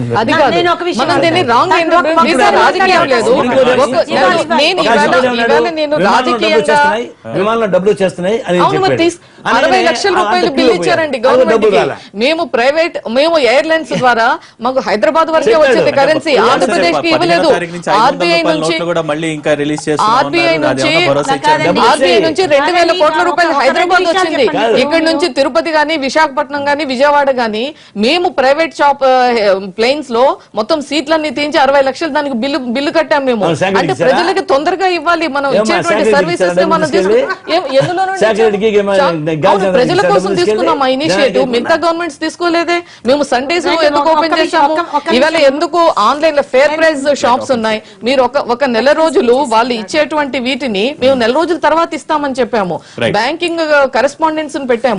ఇనిషియేటివ్స్ తీసుకోవాలంటున్నాను. ఇందాక నుంచి టీవీలో చూపించినా, గతంలో ఏ టీవీ ఛానల్ వాళ్ళు చూపించినా ఆల్రెడీ బ్యాంక్ అకౌంట్లు ఉన్న వాళ్ళు, ఏటీఎం కార్డులు ఉన్న వాళ్ళు లైన్ లో కష్టాల గురించి మీరు మాట్లాడుతున్నారు. బ్యాంక్ అకౌంటే లేని వాళ్ళ పరిస్థితి ఏంటి, ఏటీఎం కార్డు ఏంటో తెలియని వాళ్ళ సంగతి ఏంటి? మొత్తం దేశంలో మీరు 222 లక్షల small and medium and micro enterprises ఉన్నాయి. దీంట్లో జీతాలు నెలవారీగా ఇవ్వరు, బ్యాంక్ అకౌంట్ లో జమ చేయరు, వారానికి ఇంత అని వేజెస్ సిస్టమ్ లో ఇస్తారు. వాళ్ళ పరిస్థితి ఏంటి? ఈ రోజు ఇంతో అంతో ఆధారం ఉంది కాబట్టి బ్యాంకులో ఉంది, ఎక్కడా పోదు, ఈ రోజు కాకపోతే రేపు వస్తుందన్న ధైర్యం అక్కడ లైన్ లో నిల్చున్న వాళ్ళకందరికీ ఉంది.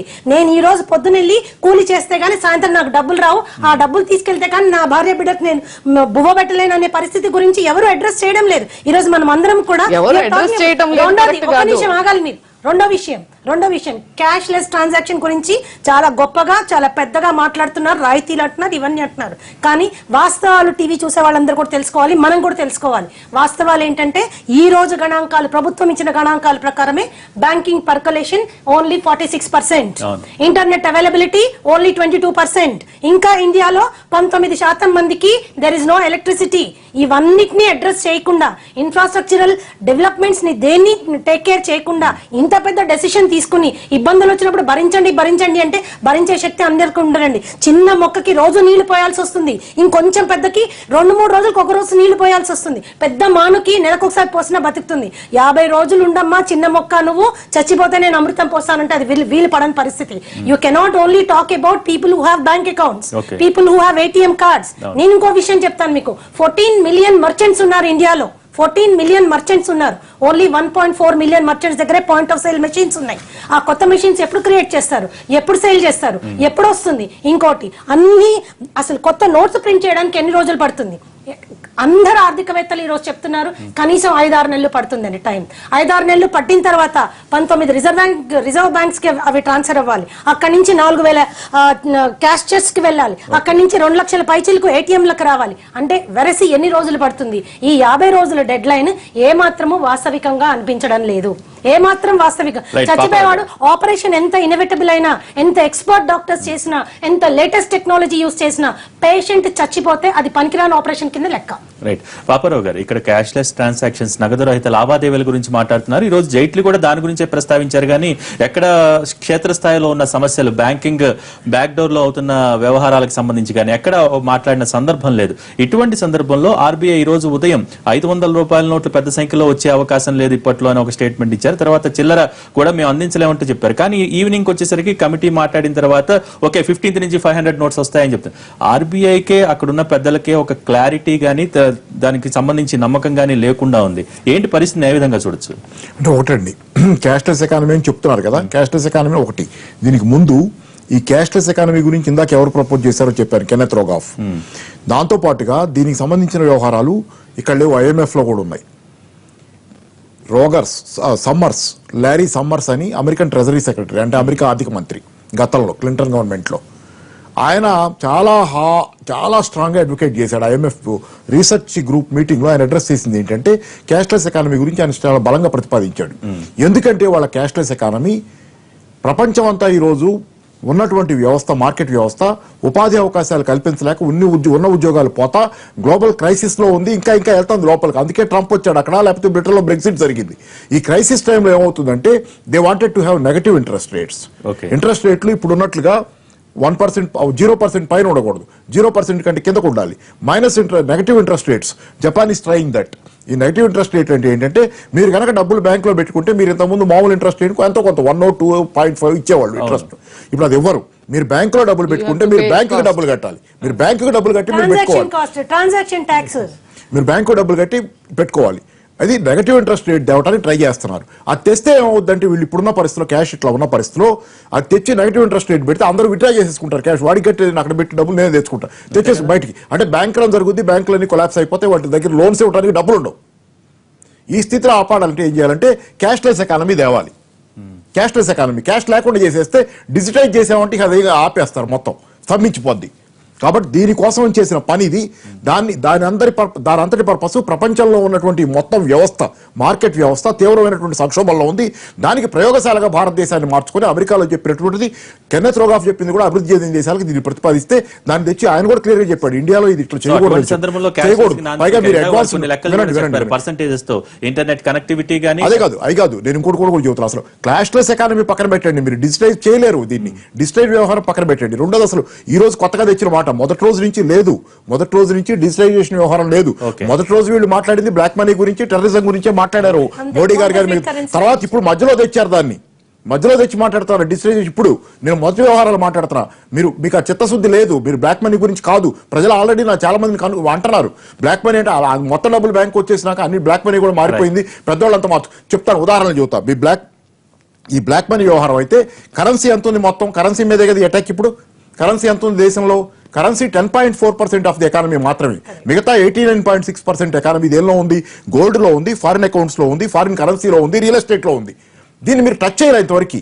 10.4% ఎకానమీ మీద మీరు దాడి చేశారు. పైగా గత 5 సంవత్సరాల కాలం ఇన్కమ్ ట్యాక్స్ దాడుల తాలూకు లెక్కలు వివరాలు మీరు తీసి చూస్తే దానిలో దొరికిన ఇన్కమ్ ట్యాక్స్ దాడులు జరిగినప్పుడు దొరికిన చోట దొరికింది ఏంటంటే 5 to 6% మాత్రమే క్యాష్ దొరికింది మీకు. మిగతాదంతా వేరే దొరికిన అసెట్స్. 5 to 6% క్యాష్ దొరికింది మీకు. అంటే క్యాష్ రూపంలో ఎవరు పెట్టుకోవట్లేదు, నల్ల కుబేరులకు అవకాశం ఇచ్చినట్టు. క్యాష్ రూపంలో ఎవరు పెట్టుకోవట్లేదు. స్పష్టంగా ఈ దశలో నల్ల కుబేరులకు ఒక అవకాశం ఇచ్చినట్టు అవకాశం 5-2% క్యాష్ లో లేరు, అసలు వేరే చోట ఉంది. 10.4% అసలు క్యాష్ ఎకానమీలో.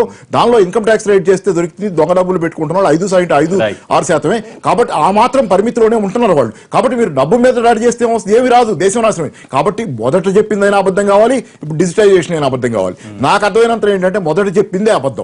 ఎందుకంటే బ్లాక్ మనీ కాదు వీళ్ళ టార్గెట్. ఆ రోజు టార్గెట్ టెర్రరిజం అయితే అవ్వచ్చు కానీ బ్లాక్ మనీ మాత్రం కాదు. అయితే రెండోది ఈ రోజు క్లియర్ గా ఏంటంటే ఈ రోజు టార్గెట్ డిజిటైజేషన్ ఏది చెబుతున్నారో ఇది మాత్రమే నిఖార్సుగా నిలబడి దీనికోసం చేస్తున్నారు.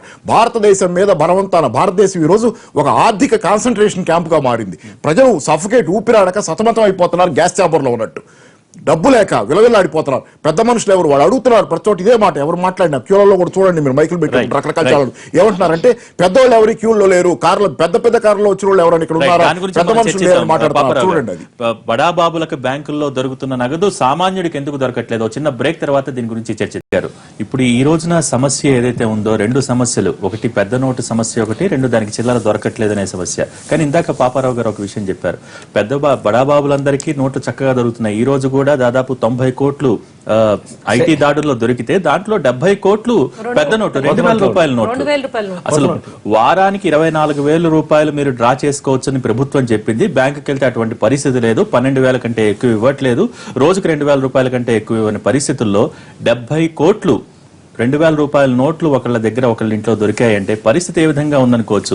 బ్యాంకులే బ్యాక్ డోర్ ద్వారా సొమ్ము అందజేస్తున్న పరిస్థితుల్లో ప్రజల కష్టాలు ఏ విధంగా తీరుతాయి? నేను 21వ తారీఖున ఆర్బీఐ ముందు ధర్నా చేశాం హైదరాబాద్లో. ఆ రోజు వాళ్ళు అడిగాం. అడిగితే వాళ్ళు మాకు 3,000 కోట్లు పంపించారండి అన్నారు. ఎంత అవసరం ఉంటుందని అంటే మాకు తెలియదు అన్నారు. ఆ బాక్స్ మేము అందరికి పంపించేసామన్నారు. మరి బాక్స్ పంపించారు, 1 గంట మాత్రమే ఓపెన్ చేసి మరి క్లోజ్ చేస్తున్నారు. వెనక నుంచి బాక్స్ వెళ్ళిపోతాయి, 20% బేరం ఆడుతున్నారు అని చెప్పేసి అంటే పేరు చెప్పన్నాడు. సరే నేను ఒక బ్యాంక్ పేరు చెప్పి ఆ బ్యాంకును సస్పెండ్ చేశారు సాయంత్రం. అది వేరు. ఈ విధంగా బయట జనం ఒక పక్క ఉంటున్నారు, కరెన్సీ ఒక పక్క వస్తుంది, మళ్ళీ బ్యాక్ డోర్ వెళ్ళిపోతున్నాయి. సో దట్ మీన్స్ మీరు ఏ బ్లాక్ మనీ అయితే ఆపాలని చెప్పేసి ప్రయత్నం చేశారు, మళ్ళీ అదే బ్లాక్ మనీ స్టార్ట్ అయిపోయింది. ఇదంతా మళ్ళీ బ్లాక్లో పోయేది ఈ డబ్బులంతా కూడా. తర్వాత దొంగ నోట్లు కూడా వచ్చేసినాయి. నేను చెప్పేది ఏంటంటే బ్లాక్ మనీ పేరుతోటి చిత్తం శివుడి పైన చూపు ప్రసాదం పడినట్టుగా డైవర్ట్ చేయించారు తప్పితే నిజంగా బ్లాక్ మనీని ఆపడానికి కానీ కాదు. ఇప్పుడు కింద బాధపడుతున్నారు, మీరు చూశారు కదా, 2,000 నోట్లు పెడితే వాళ్ళకి చిల్లర దొరకదు, దానికి కావాల్సిన చిల్లర ఉండదు. దాదాపుగా నేను ఒంగోలు పోతే ఒక ముసలామె నెల వాళ్ళ పిల్లడు పంపిస్తారు డబ్బులు, ఆయన తీసుకోవాలి. వాళ్ళు ఏమంటారంటే మేము 8th లోపల వచ్చే డబ్బులు మేము ఇవ్వమని చెప్పి పైబడి ఇవ్వమని చెప్పేశారు వాళ్ళు. ఇప్పుడు మా అబ్బాయి పంపించిన డబ్బులు అంటే ఆమె కూడా పెడుతుంది. 2,000 రూపాయలు ఉదయం నుంచి సాయం దాకా నుంచి 2,000 రూపాయలు లేకపోయారు. ఈ విధంగా ఎంతమంది ఇబ్బంది పడుతున్నారు. పెళ్లి కార్డు వాళ్ళు వచ్చారు, నాకే 2 కార్డులు ఇచ్చారు, తీసుకు అడిగా వాళ్ళని పిల్లగల్ల తండ్రుల్ని పిల్లవాడు గల్ల వాళ్ళని మొత్తం వాళ్ళని ఎంక్వైరీ చేసి ఆధార్ కార్డు తెప్పించి వాళ్ళ నాన్న తంటాన పెట్టిస్తే 4,000 ఇచ్చారు. మళ్ళీ గాలి జంతరెడ్డి పెళ్లి చేసుకునే తర్వాత గురజాల ఎమ్మెల్యే పెళ్లి చేసుకుంటే మా చంద్రబాబు నాయుడు గెస్ట్గా పోయా వాళ్ళంతా 100 కోట్ల రూపాయలు ఖర్చు పెట్టుకున్నారు, వాళ్ళకి డబ్బులెట్ వచ్చినాయి, మామూలు వాడికి డబ్బులెట్ రావడం లేదు. That means it is a discrimination. ఈరోజు చాలా మంది కూడా క్వశ్చన్ వేశారు, పెద్ద పెద్ద నాయకులలో అద్భుతంగా అమోఘంగా అంగరంగ వైభవంగా పెళ్లి చేస్తున్నారు, మా ఇంట్లో పెళ్లి ఆగిపోయిందని చాలా మంది కూడా డ్రైవర్ ఒప్పుకున్నాడు, 100 కోట్ల రూపాయలు నేను ఛార్జ్ చేసిన, ఆత్మహత్య చేసుకుని వచ్చిపోయాడు. ఆయన బుక్ చేయాలి, ఇప్పటికి అరెస్ట్ చేయాలి కదా. మరి secretary TTD board member, TTD ధార్మిక సంస్థ, ఇట్లాంటి డకాయిట్స్ తీసుకెళ్ళి మెంబర్గా వేస్తే వాడు అట్లాంటి వేళ పని చేస్తే అతను తీసేయాలి కదా చంద్రబాబు నాయుడు, నిజంగా అతన్ని సస్పెండ్ చేయాలి, రద్దు చేయాలి కదా బోర్డులని. అంటే దీన్ని బట్టి డబ్బులు నడిపించుకుంటున్నారు, మళ్ళీ పేదోళ్ళు విక్టిమ్ అవుతున్నారు. కాబట్టి నీ సర్జికల్ దాడి పేదల పైన తప్ప మహారాజు పైన కాదు. ఒక్క మహారాజు కూడా క్యూలో లేడు, ఒక్క మహారాజు కూడా చనిపోలేదు. నిజంగా డబ్బులు ఎక్కువ ఉండేవాడు షాక్ అయ్యి చచ్చిపోవాలి కదండి. మోడీ ఎప్పుడైతే 8వ తారీఖు ఆ మాట ఉన్నాడు చిత్తగా అని చెప్పని, టన్నులు డబ్బులు ఉన్నాడు చచ్చిపోవాలి కదా. ఒకటి చచ్చిపోయాడా, లక్షల రూపాయలు చచ్చిపోయాడు. కాబట్టి your surgical attack is selected attack and common people, not with black money. You are saving them, వాళ్ళని కాపాడుతున్నారు. ఆ కాపాడుతున్నారని బట్టి చూస్తే బ్లాక్ మనీ అనేది మేము చెప్తున్నాం కదా, పొలిటికల్ కరప్షన్ నుంచి మేము ఫైట్ చేయడం సాధ్యం కాదు. దాని జోలికి ఆయన పోదలుచుకోలేదు, పోను కూడా పోడు. హైదరాబాద్ చైతన్యపురిలో ప్రజల అభిప్రాయాలు అందించేందుకు మా ప్రతినిధి రాఘవేంద్ర సిద్ధంగా ఉన్నారు. రాఘవేంద్ర, ఏంటి ప్రజల అభిప్రాయాలు ఏ విధంగా ఉన్నాయి? కేంద్ర ప్రభుత్వం నిర్ణయం తీసుకొని సరిగ్గా 4 రోజులు అవుతుంది. ఇక్కడ కొంతమంది పబ్లిక్ మనతో ఉన్నారు, వారితో మాట్లాడి వారి అభిప్రాయాలు తీసుకునే ప్రయత్నం చేద్దాం. చెప్పండి సార్, 500, 1000 రూపాయల నోట్లు రద్దు నిర్ణయం జరిగి ఒక 4 రోజులు అవుతుంది. ఏంటి 1 మంత్ ఎక్స్పీరియన్స్ ఏంటి? ఇప్పుడు మోడీ ప్రభుత్వం అనాలోచితంగా నోట్ల రద్దు చేసి ఇది అచ్చదిన్ అని చెప్పి ఖచ్చితంగా వ్యవహరిస్తున్న తరుణం అయింది. ఎందుకంటే మన భారతదేశంలో నిరక్షరాస్యులు 80% ఉన్నారు, అక్షరాస్యులు 20% ఉన్నారు. గ్రామీణ ప్రాంతాల్లో పేద ప్రజలకు 2000 రూపాయలు మహాభాగ్యం. వాళ్ళు 2000 రూపాయలు ఇడిపేయాలంటే వాళ్ళకి చిల్లర దొరకక 100 రూపాయలు 200 రూపాయలు కటింగ్ చేసుకొని కమిషన్ ప్రకారంగా వాళ్ళు ఇప్పించుకుంటున్నారు. సామాన్య మధ్యతరగతి ఉద్యోగులు వాళ్ళ జీతాలు వచ్చి బ్యాంకులో ఉండి అనుభవించలేక కుటుంబాలు పస్తులుండే దినాలు ఉన్నాయి. వృద్ధులేమో పైసల కోసం ఏటీఎంలో క్యూలలో ఉండి సొమ్మసిల్లిపోయి అనారోగ్య పరిస్థితుల్లో ఉన్నారు.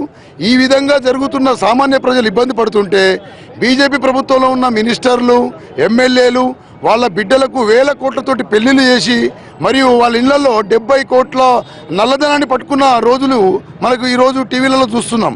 అనేక మంది బీజేపీ ఎంపీలు, ఎమ్మెల్యేలు, మినిస్టర్లలో ఈ తెల్లధనం అనేది ముందునే నిర్ణయానికన్నా ముందే వాళ్ళ ఇళ్లలో ఉండి వాళ్ళు సుఖ సంతోషాలతో ఉంటున్నారు. సామాన్య మధ్యతరగతి రైతు కుటుంబాలు మరియు రోజువారీ కూలీలు, రిక్షా వాళ్ళు, ఆటో వాళ్ళు, టీ కొట్టు వాళ్ళు ఈ చిల్లర సతమత వ్యాపారాలు లేక అనేక ఇబ్బందులు పడుతూ అనేక కష్టాలు పడుతున్నారు. ఒకటి కేంద్ర ప్రభుత్వం ఏం చేయాలంటే మంచి నోట్లను రద్దు చేసింది ఒకటే ఉద్దేశం కాదు, 20 రూపాయలు, 50 రూపాయలు, 100 రూపాయలు, 500 రూపాయలు సామాన్య మధ్యతరగతి ఉపయోగించుకునే విధంగా వారికి నోట్లను అందుబాటులోకి తెచ్చి నువ్వు నోటు రద్దు కార్యక్రమాన్ని చేస్తే బాగుంటుంది. సామాన్యమైన ప్రజానికం మాత్రం చాలా ఇబ్బంది పడుతున్నారు. నీ ఉద్యోగులు ఉద్యోగం చేసి బ్యాంకులో డబ్బులుండి అనుభవించలేక, వృద్ధులు ఏటీఎంలో ఉండి అనుభవించలేక, సామాన్య మధ్యతరగతి ఎంత అవస్థపడుతుందంటే రోజు టీవీలలో చూస్తున్నాము. ఉన్న ఎమ్మెల్యేలు, మంత్రులు మాత్రం కోట్ల రూపాయలు తెల్లదనం వెనకకేసుకొని సుఖ సంతోషంతో ఉంటున్నారు. ఇది గమనించాలని కోరుతున్నాం. ఓకే, ఇప్పటిదాకా పబ్లిక్ ప్రాబ్లమ్స్ ఫేస్ చేస్తున్నారు, ఇక ముందు కూడా అలాంటి పరిస్థితి ఉంటుంది అనుకుంటున్నారు మీరు? ముందు అలాంటి పరిస్థితి ఉంటే మాత్రం చాలా ఘోరం ఉంటుంది. ఊర్లో పోండి, ఇవాళ నాట్లు పెడుతుర్రు, పత్తిలు ఏర్పిస్తుర్రు. బ్యాంకు పోతే 4000 ఇస్తే ఆ 2 నోట్లు తీసుకుపోయి చిల్లర తీసుకోవాలంటే మధ్య దళారులు 200 తీసుకొని చిల్లర ఇస్తే వాళ్ళ బతుకులేదండి. బ్యాంకులో లైన్ ఉదయం పోతే సాయంత్రం దాకా లైన్లో పెడితే 4000 ఇస్తున్నారండి. 4000కు రోజు నీ బ్యాంకు యాక్చువల్గా 24,000 ఇవ్వాలి, 24,000 ఇవ్వాలి వీక్లీ. 4000 ఇస్తున్నావు అంటే రోజు బ్యాంకు చుట్టూ తిరగాలి. ఈ కూలోళ్ళు ఏంటండి, రిక్షాలు ఏంటండి, ఆటోళ్ళు ఏందండి, వాళ్ళ బతుకులు ఏంటండి, కూరగాయలకు పోదా అంటే 2000 తీసుకుపోతే ఏమి ఇస్తారండి? ఇప్పుడు కష్టపడినా భవిష్యత్తు బాగుంటుందన్న ఒక భరోసా కేంద్ర ప్రభుత్వం చెప్తున్నారు, ప్రధానమంత్రి మోడీ చెప్తున్నారు. దీనిపైన మీరేమంటారు? భారతదేశ ఆర్థిక వ్యవస్థ పూర్తిగా క్యాష్ ఎకానమీ తోటి ఉన్నటువంటి ఆర్థిక వ్యవస్థతో ఉన్నాం. 80% గ్రామీణ వాతావరణంలో ఉన్నటువంటి మన ప్రజానికం భారతదేశ వ్యవస్థ, ఆర్థిక వ్యవస్థ. దాంట్లో ఒక 10%, 15% బడాబాబులు ఏదైతే ఉన్నారో కార్పొరేట్ సెక్టర్లో ఉన్నటువంటి వాళ్ళు డబ్బులు జమ చేస్తారనే ఉద్దేశంతో వాళ్ళకు మేలు చేయడం కోసం మొత్తం 85% ప్రజాన్ని వాళ్ళ రోడ్డు మీద తీసుకొచ్చినటువంటి ఘనత మోడీ ప్రభుత్వం దక్కింది. ముఖ్యంగా కార్మికులు చేసుకున్నటువంటి ఈరోజు యాసంగి వచ్చింది, పంటలు వేసుకునేటువంటి తరుణంలో కనీసం కోఆపరేటివ్ బ్యాంక్స్కు డబ్బులు ఇవ్వలేనటువంటి పరిస్థితులు ఉన్నాయి. అంటే ఒక టోల్ గేట్ మేము రద్దు చేసినాం, టోల్ గేట్ మినహాయింపు చేస్తామని చెప్పి కేంద్ర ప్రభుత్వం చెప్తుంది. ఆ టోల్ గేట్ మినహాయింపు వల్ల జరిగేది ఎవరికి, కార్లలో తిరిగే వాళ్ళకు నష్టం జరుగుతుండేమో, కానీ ఆ మినహాయింపు మళ్ళీ ఒక సంవత్సరం పొడిగించుకునేటువంటి పరిస్థితి ఏర్పడుతుంది. దానివల్ల మళ్ళీ మనం ఉన్నటువంటి బ్లాక్ మనీ వాడు వైట్ మనీ చేసుకునేటువంటి సిస్టమ్ ఏర్పడుతుంది. అలాగే బిగ్ బజార్ లాంటి కొన్ని సంస్థలకు మేము డబ్బులు ఇచ్చినాము, 2000 రూపాయలు మీరు ఏటీఎం ద్వారా విడ్రా చేసుకోమని చెప్తున్నారు. అలాగే 500 రూపాయల నోట్లని మొబైల్ బిల్లకు వాడమని చెప్తున్నారు. ఇవన్నీ కూడా కార్పొరేట్ సెక్టర్ పోయేటువంటి పైసలు. అంటే ముఖ్యంగా 100 రూపాయల నోట్లు కానీ 50 రూపాయల నోట్లు కానీ చిల్లర కనుక ప్రజానికానికి అందుబాటులో ఉంచి యాక్చువల్ మన ప్రింటింగ్ కెపాసిటీ ఎంత, మనకు ఉన్నటువంటి ప్రింటింగ్ కెపాసిటీ 6 నెలలు పడుతున్నటువంటి పరిస్థితులు ఉన్నప్పుడు 2000 నోటు తీసుకురావడం అనేది దారుణం. అంటే మధ్యతరగతి పేద ప్రజలకు అందుబాటులో ఉండాల్సినటువంటి డబ్బుల్ని నువ్వు మళ్ళీ ఒక దళారు వ్యవస్థకు పోయేటువంటి పరిస్థితుల్లో మనం 2-3 ఎగ్జాంపుల్ చూసినాం. నిన్న గాలి జనార్దన్ రెడ్డి ఎగ్జాంపుల్ చూసినాం. ఈరోజు టీటీడీ మెంబర్ 70 కోట్ల రూపాయలు 2000 నోట్లు దొరికాయి. అంటే మీరు చేస్తున్నటువంటి దానివల్ల మొత్తం ప్రజానికం మొత్తం ఒక 15% మీరు కొమ్ముగాయడం కోసం 85% మంది ప్రజల్ని ఈరోజు రోడ్డు మీకు తీసుకొచ్చినటువంటి పరిస్థితి మరీ బడా వ్యాపారస్తులకే అనుకూలంగా చేసేటువంటి పరిస్థితి కల్పిస్తుంది. కాబట్టి మీరు చెప్పండి, మీరేమంటారు? ఇప్పుడు మా కాలనీలో దగ్గర 30 ఏటీఎంలు దాకా ఉన్నాయి. ఇప్పుడు బ్యాంకులో డబ్బులు వేయమన్నారు, ఆల్రెడీ డిపాజిట్ చేశాం. ఇప్పుడు 30 ఏటీఎంలు ఉండి ఎందుకంటే ఇప్పుడు అన్ని షట్టర్లు బంద్. నిన్న 3 గంటలు నిలబడితే 2500 రూపాయలు ఇక్కడ ఎస్బీఐ ఏటీఎంలో ఇచ్చారు. మరి యాక్సిస్ బ్యాంక్ ఉంది, ఐసిఐసిఐ బ్యాంక్ ఉంది, మిగతా బ్యాంకులన్నీ ఏం చేస్తున్నట్టు? ఈ బ్యాంక్ సెక్టర్ అసలు డబ్బులు రెడీ లేకుండా ఇవన్నీ ఎందుకు చేశారనేది మాకు అర్థం కావట్లేదు. ఈ మోడీ చేసింది మంచిదే అని మేము అనుకున్నాం, కానీ ఇప్పుడు మాకు వ్యతిరేకత వస్తున్నది. ఎందుకంటే అర్థం కావట్లేదు, డబ్బులు లేకుండా చిల్లర కోసము సండే రాగానే చిల్లర కోసం రోడ్ల మీద పడి ఆలనీళ్ళని మేము తెలిసిన వాళ్ళు కూడా తీసుకోవట్లేదు. ఆ చిత్తు కాయిదాలు అయిపోయినాయి. 500 రూపాయలు 1000 రూపాయల నోటు చిత్తు కాయిదాలు అయిపోయాయి. ఎట్లా అంటే రాను ఇంకా అవి ఏం చేయాలో కూడా అర్థం కాదు, పడేసుకుంటారు. అట్లా ఆ టైప్లో అయిపోయింది. ఇంకా కూడా ఉన్నాయి మా దగ్గర పాత నోట్లు. మీరు చెప్పండి, మీరేమంటారు? మోడీ గారు చేసింది కరెక్టే, కానీ ఇప్పుడు బ్యాంక్ మేనేజర్లు చేసిన పని అండి ఇదంతా. చాలా 99% బ్యాంక్ మేనేజర్లు బ్యాంకు దళారీ వ్యవస్థ కింద. ఎట్లా బ్యాంక్ మేనేజర్లు ఏం చేశారంటారు మీరు? మొత్తం ప్రైవేటు బ్యాంకులు మొత్తము ఉన్న వాళ్ళకు వచ్చేసారండి. ఇలా టీటీడీ బోర్డు చెన్నైలో 70 కోట్లు ఒక్క తాను ఉంటే సిటీ సరౌండింగ్ మొత్తం ఇలా హైదరాబాద్ సిటీ మొత్తం సరిపోయే అమౌంట్ అండి ఒక దగ్గర ఉంటే. ఏం చేస్తున్నట్టు గవర్నమెంట్, ఐటీ వాళ్ళు ఏం చేస్తున్నట్టు, బ్యాంక్ మేనేజర్లు మొత్తం దళారీ వ్యవస్థ కింద సరిపోయినారు. సామాన్యానికేమో 2000 ఇస్తున్నారు, బోర్డు పెట్టి అక్కడ గేట్ల కాడ ½ అన్ అవర్ 1 అవర్ నిలబడడం ఏమో ఇదే బాగాలేదు.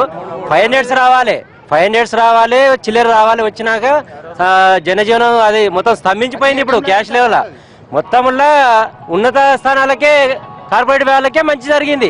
మా మధ్యతరగతి మొత్తం వాడు కొలాప్స్ అయిపోయిండు. ఓకే, మధ్యతరగతి వాళ్ళు ఇబ్బంది పడ్డారు, కార్పొరేట్ సంస్థలకు మాత్రమే లబ్ధి చేకుందన్న అభిప్రాయాన్ని ఇక్కడ పబ్లిక్ ఎక్స్ప్రెస్ చేస్తున్నారు. Bhogi, thank you Raghavendra. రేణుక్ గారు, మిశ్రమ స్పందన మీరు విన్నారు. ముఖ్యంగా బ్యాంకింగ్ వ్యవస్థకి సంబంధించి అనేక విమర్శలు ఈ నెల రోజుల్లో. ఇందాక మీరు చూసారు, దాదాపు 70 కోట్లు 2000 రూపాయల నోట్లు అంటే ఇప్పుడు వారు చెప్పినట్టుగా కూడా చాలా మంది పేదలకి ఇచ్చే అవకాశం ఉంది బ్యాంకుల ద్వారా. బ్యాంకింగ్ వ్యవస్థ అనేది ఒక దళారీ వ్యవస్థగా మారిపోతోంది. బ్యాంకుల్లో జరిగే అవకతవకలు కానివ్వండి, బ్యాక్ డోర్ లో బడాబాబులకు డబ్బు ఇవ్వటం కానివ్వండి, ఇవన్నీ ఇప్పుడు ఏ లక్ష్యంతో అయితే దీన్ని ప్రవేశపెట్టారో, ఇది అమలు చేశారు, ఆ లక్ష్యం దిశగా అడుగులు వేస్తున్నట్టు మీకు కనిపిస్తోందా? డెఫినెట్ గా ఒక పెద్ద లక్ష్యం ముందు ఇట్లాంటివి జరగటం అనేటువంటిది చాలా it's a very bad incident. ఎందుకంటే ఒక పక్క మనం చూస్తున్నాం సామాన్యులు పడుతున్నటువంటి కష్టాలు, కొత్త కరెన్సీ లేక, ఏటీఎంస్ దగ్గర క్యాష్ లేక, బ్యాంక్స్ లో నో క్యాష్ బోర్డ్స్ ఉంటూ ఇంత తీవ్రంగా సమస్య ఉండి ఒక సంక్షోభంలో ఉన్నటువంటి పరిస్థితుల్లో డెఫినెట్ గా ఎవరైతే కొద్ది మంది చేస్తున్నారో, అంటే ఒకవైపు అమృతం చిలుగుతుంటే ఇంకొక వైపు అందులో ఇది విషం చల్లినట్టుగా కొద్ది మంది వ్యక్తులు వాళ్ళ యొక్క దురాశ గాని వారి యొక్క కార్యక్రమాల మూలంగా డెఫినెట్ గా జరుగుతుంది. దీని మీద మాత్రం చట్టపరంగా చాలా కఠినమైనటువంటి చర్యలు తీసుకోవాలి. ఎవరైనా కానివ్వండి, అల్టిమేట్ గా ఏమైంది, కరప్షన్ ఏ రూపంలో ఉన్నా కూడా, కరప్షన్ పొలిటికల్ కరప్షనా, బ్యూరోక్రటిక్ కరప్షనా, అఫీషియల్ కరప్షనా, ఎవరు ఏ స్థాయిలో ఉన్నప్పటికీ దాని మీద మాత్రం కఠినంగా చర్యలు తీసుకోవాలి, సహించకూడదు. ఇది పునరావృతం కావడానికి ఏం చేయాలో కూడా ప్రభుత్వం అన్ని రకాల చర్యలు తీసుకోవాలి. రెండవది, మనకి ఇబ్బంది ఎక్కడొచ్చింది అంటే ఇవాళ మనం 120 కోట్ల మందిని అడిగితే 120 రకాల సమస్యలు చెప్తారు. దీని మీద ప్రభుత్వ పెద్దలు మాట్లాడి ఉండాల్సిందనేది నా అభిప్రాయం. తప్పకుండా చేయవలసింది. గవర్నమెంట్స్ అన్ని, స్టేట్ గవర్నమెంట్స్ కానీ సెంట్రల్ గవర్నమెంట్ కానీ, మనకి ఏంటంటే ఇప్పటిదాకా ఒక చెద పురుగు లాంటి ఒక వ్యవస్థ మనల్ని అలా తొలిచివేస్తా ఉంది. ఇది మనం దీన్ని ఒక ఓవర్ నైట్ మనం దీని నుంచి బయటపడలేము, కానీ మొదలు పెట్టారు. ఇది మొదటి మెట్టు మాత్రమే. మనం ఇది ఇంకా 1000 miles ఆఫ్ జర్నీ కూడా మొదటి మెట్టే అన్నట్టు, ఇంకా మనం మొదటి మెట్టు దగ్గరే ఇన్ని రకాల ఇబ్బందులని దీని పడతా ఉన్నాం. దీంట్లో మొత్తము దేనికి మొదటి మెట్టు మనం ఒక ఆర్థిక సంస్కరణ, ఒక అవినీతి రహిత భారత్ అంటున్నాం. మనం రహితం చేయలేం, మనం దాన్ని అది అనుకోకూడదు కూడా. కానీ అలా అంటే కూడా కొద్దిమంది కోపడే వాళ్ళు ఉన్నారు. అంటే మనకు అసలు లక్ష్యంలోనే చాలా చిన్నదిగా చూస్తున్నామని, అంటే అవినీతిని తీసేయలేమని అంటున్నారని కూడా అనొచ్చు. కానీ నల్ల కుబేరులకి తమ డబ్బు మార్చుకోవటానికి అనేది చాలా మంది అభిప్రాయం. అదే అంటున్నా, ఒక మార్పు వచ్చేటువంటి సందర్భంలో ఉండేటువంటి సమస్యలు, ఇబ్బందులు డెఫినెట్ గా ఇబ్బందులు లేవనే మాట ఎవరు అనట్లేదు. ఇక్కడ వచ్చిందేంటి, ఫస్ట్ థింగ్ ప్రిపేర్డ్నెస్. నిజంగా ఈ పని చేయాలని ఉండుంటే జన్ధన్ అకౌంట్స్ ఓపెన్ చేశారు. ఇంకా అగ్రెసివ్ గా ఈ యొక్క అకౌంట్ ఆపరేషన్ మీద గానీ, ఇంకా లేని వాళ్ళు ఎవరైతే ఉన్నారో బీపీఎల్ ఫ్యామిలీస్ అందరినీ అకౌంట్స్ ఓపెన్ చేసే విధంగా గత 1 year ప్రిపేర్ చేయవలసింది. First preparedness. 2 దానికి కావాల్సినటువంటి ఇన్ఫ్రాస్ట్రక్చర్ క్రియేషన్. ఏదైతే బ్యాంకింగ్ ఫెసిలిటీస్ ని ప్రతి గ్రామానికి చెరువులోకి తీసుకెళ్తాం గానీ, ఇంటర్నెట్ ఫెసిలిటీ గానీ, కరెంట్ గానీ, ఏదైతే అట్లాంటి ఇన్ఫ్రాస్ట్రక్చర్ చేయాలి. 3 ఎడ్యుకేట్ చేయాలి. మనం ప్రతి పథకం మనం తీసుకెళ్లేప్పుడు అందులోనూ ఇలాంటి పెద్ద లక్ష్యాన్ని మనం చేరుకోవాలని అనుకున్నప్పుడు తప్పకుండా ఆ లక్ష్యం ఎంత ఉన్నతంగా ఉందో దానికి ఎన్నుకునే మార్గాలను కూడా అలాగే పెట్టి సంసిద్ధత, ముందు మెంటల్ ప్రిపేర్డ్నెస్ ఆ విధంగా ఎడ్యుకేట్ చేయవలసింది. తరువాత ఇంప్లిమెంటేషన్ కి రావాల్సింది. ఇక్కడ మొత్తం 3 స్టెప్స్ లో అక్కడ సరిగ్గా ప్రిపేర్డ్నెస్ లేకపోవటం మూలంగా డైరెక్ట్ గా లక్ష్యాన్ని పెట్టేప్పటికి వచ్చినటువంటి ఇబ్బంది. అయితే ఇప్పుడు మనం పదే సమస్యలు ఉన్నాయి, ఒక ఎవ్రీ ఇండివిజువల్ ని ఒక పెద్ద సమస్యగా మనం మాట్లాడుకోవాలంటే ఈ సమస్య ఇంకో 2-3 సంవత్సరాలు మాట్లాడినా కూడా ఉంటుంది. ఇప్పుడు మనం చేయవలసింది ఏంటి, దానికి ఒక సమస్యకి సొల్యూషన్ ఏంటి, ఎలా మన వంతు సహాయం ఏంటి, what is our contribution in changing this scenario అనేటువంటిది ఇంపార్టెంట్. చెప్తున్నమాట, ప్రభుత్వ రంగ బ్యాంకుల కంటే ప్రైవేట్ బ్యాంకులకు ఎక్కువగా నగదు సరఫరా అవుతోంది, అందుకనే నల్ల కుబేరులకు మళ్లీ డబ్బు వెనకాలేసుకునే అవకాశం దొరుకుతోందని బ్యాంకు సిబ్బంది చెప్తూ ఉన్నారు. ఏంటి, ఎంతవరకు ఇది సమంజసంగా ఉంది, ఈ వాదన ఎంతవరకు కరెక్ట్ అని మనం అనుకోవచ్చు? నేను మీకు చిన్న విషయం చెప్తాను. నిన్న ప్రధానంగా చాలా వార్తాపత్రికల్లో వచ్చిన కథనం ఇది. నేను సొంతగా రాసిన కథ ఏమీ కాదు. దానిలో ఏం చెప్పారంటే, గవర్నమెంట్ బ్యాంకులు, ప్రభుత్వ రంగ బ్యాంకులు, ఎస్పెషల్లీ ఎస్బీఐ, ఎస్బీహెచ్ సంస్థల్లో చాలా ఈజీగా క్యాష్ విత్డ్రా చేసుకోవచ్చు అని హెడ్డింగ్ ఉంది దానికి. అబ్బా అవునా ఏంటి, ఏమన్నా గవర్నమెంట్ ఏదైనా ప్రత్యేకమైన మార్గం క్రియేట్ చేసిందా అని ఆ ఆర్టికల్ మొత్తంగా చదివాను అనమాట. చదివితే దానిలో ఏముందంటే, ఈ గవర్నమెంట్ బ్యాంకుల్లో ఎస్బీఐ, ఎస్బీహెచ్ లో టీ అమ్మే వాళ్ళు, అక్కడికి వచ్చే చిన్న చుట్టుపక్కల చాయ్ బండీల వాళ్ళు, వీళ్ళు చాలా ప్రధానమైన పాత్ర వహిస్తున్నారు. వీళ్ళు ఏం చేస్తున్నారంటే, లైన్ లో నిల్చున్న వాళ్ళ దగ్గరికి వెళ్ళి పాస్బుక్లు, విత్డ్రావల్ ఫార్మ్స్ కలెక్ట్ చేసుకుని దానికి 20% ఛార్జ్, విత్డ్రావల్ కి 20% ఛార్జ్ వీళ్ళు ఛార్జ్ చేసి దొడ్డిదావులో వెనక్కిపోయి వాళ్ళు మాత్రం టక వాటిని ఎక్స్చేంజ్ చేసి ఇచ్చేస్తున్నారు. ఇది చాలా ఓపెన్ గా జరుగుతోందని, ఇది పెద్ద బ్రహ్మరహస్యం ఏమీ కాదండి, ఇది చాలా ఓపెన్ గా జరుగుతుంది. కాబట్టి నేనేమంటానంటే, ఇంత పెద్ద ఉద్దేశంతో ముందుకు వచ్చినప్పుడు తప్పనిసరిగా ఇబ్బందులు ఉంటాయి, అది కాదని ఎవరు అనట్లేదు. కానీ ఇంత నిర్ణయం తీసుకునేటప్పుడు ఇబ్బందుల్ని కూడా ఒక శాస్త్రీయ పద్ధతిలో ఊహించాల్సిన అవసరం ఉందా లేదా, మొదట ఊహించాలి. 2 నివారించే ప్రయత్నం చేయాలి. 3 నివారణకి చాలా అసాధ్యమైన వాటిని కంట్రోల్ చేసే ప్రాసెస్. ఈ 3 mechanisms they are not in place అన్నమాట. అందుకనే ఈ రోజు మోడీ గారి మీద ఎవరికి వ్యతిరేకత లేదండి, నల్లధనాన్ని తీసేయాలనే కాన్సెప్ట్ మీద ఎవరికి వ్యతిరేకత లేదండి.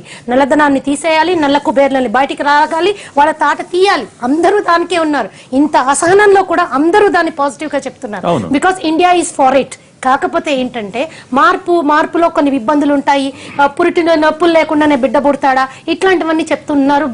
This is not. ఇక్కడ మనకి ఇల్లిటరసీ ఉంది, పావర్టీ ఉంది, బిలో పావర్టీ లైన్ లో ఉండే వాళ్ళు ఎంతమంది ఉన్నారు, వాళ్ళ డైలీ రిక్వైర్మెంట్స్ ఏంటి, ఈ ఎస్టిమేషన్ సామాన్యులుగా మనం కూర్చుని ఇక్కడ చక్కగా మాట్లాడుకోగలుగుతున్నాం. ప్రభుత్వాలు మాట్లాడుకోవడానికి వాళ్ళకి సలహాదారులు ఉండరా అండి? Is it not possible like that? నేను ఇందాక సొల్యూషన్స్ గురించి అనుకున్నాం. నా ఉద్దేశంలో ఏంటంటే, నల్లధనం పుట్టే దగ్గర పట్టుకోవాలి, నల్లధనాన్ని, కరప్షన్ ని పుట్టే దగ్గర పట్టుకోవాలి. ఆ పుట్టే దగ్గర వదిలేసి దాన్ని పుట్టనిచ్చి, పెరగనిచ్చి, దాని వేళ్లు బాగా పెరగనిచ్చి ఆ తర్వాత పైన ఈ పిందె లాగుతాం, ఆ ఆకు లాగుతాం, లేకపోతే ఆ కొమ్మ చిన్న నరికినట్టు యాక్షన్ చేస్తామంటే అది ఈ అందరినీ సాటిస్ఫై చెయ్యదండి. ఈ సందర్భంలో ఇందాక చెదల గురించి మాట్లాడుకున్నాం. ఏ భాగానికి చెద పట్టిందో ఆ భాగాన్ని నరికేసినంత మాత్రాన చెద స్ప్రెడ్ అవ్వకుండా ఆగదండి. డెఫినెట్ గా ట్రీట్మెంట్ అనేది ఇవ్వాలి. దాంట్లో కష్ట నష్టాలు ఉంటాయి. దానికి ఎవరు ఎగెన్స్ట్ కాదు. ఈ రోజు అక్కడ నిల్చున్న వాళ్ళు ఎగెన్స్ట్ కాదు, భారతదేశ పౌరులుగా మేము ఎవరు ఎగెన్స్ట్ కాదు. నేనేమంటానంటే విధానంలో you have lost your track. ఎక్కడ ప్రిపేర్డ్నెస్ అన్నారు, చాలా సింపుల్ గా చెప్పారు. ఆ steps they are the most important steps. ఆ ప్రిపేర్డ్నెస్ లేనప్పుడు how you will go forward. ఇంకోటి 50 రోజుల్లో సిచ్యువేషన్ బెటర్ అవుతుందని ప్రామిస్ చేశారు. ఫస్ట్ డే ప్రామిస్ చేశారు, నిన్న అదే మాట్లాడారు, ఇప్పుడు అదే మాట్లాడుతున్నారు. కానీ ఆ 50 రోజుల డెడ్ లైన్ ఏదైతే ఉందో చాలా ఇంపాసిబుల్ గా కనిపిస్తుంది. ఆ డెడ్ లైన్ చాలా ఇంపాసిబుల్ గా కనిపిస్తుంది ఈ రోజు. అందుకని ఈ అసహనం, ఈ ఇరిటేషన్ రేపొద్దున ఒక ఉద్యమం రూపం దాల్చక ముందే ప్రభుత్వం మేల్కోవాలి. టెక్నాలజీ ఇంత డెవలప్ అయింది. క్యాష్లెస్ ట్రాన్సాక్షన్ గురించి మాట్లాడుతున్నారు, కానీ కౌంటర్ ఫీట్ నోట్ జనరేట్ కాలేనటువంటి టెక్నాలజీ ఎందుకు అడాప్ట్ చేయలేదు?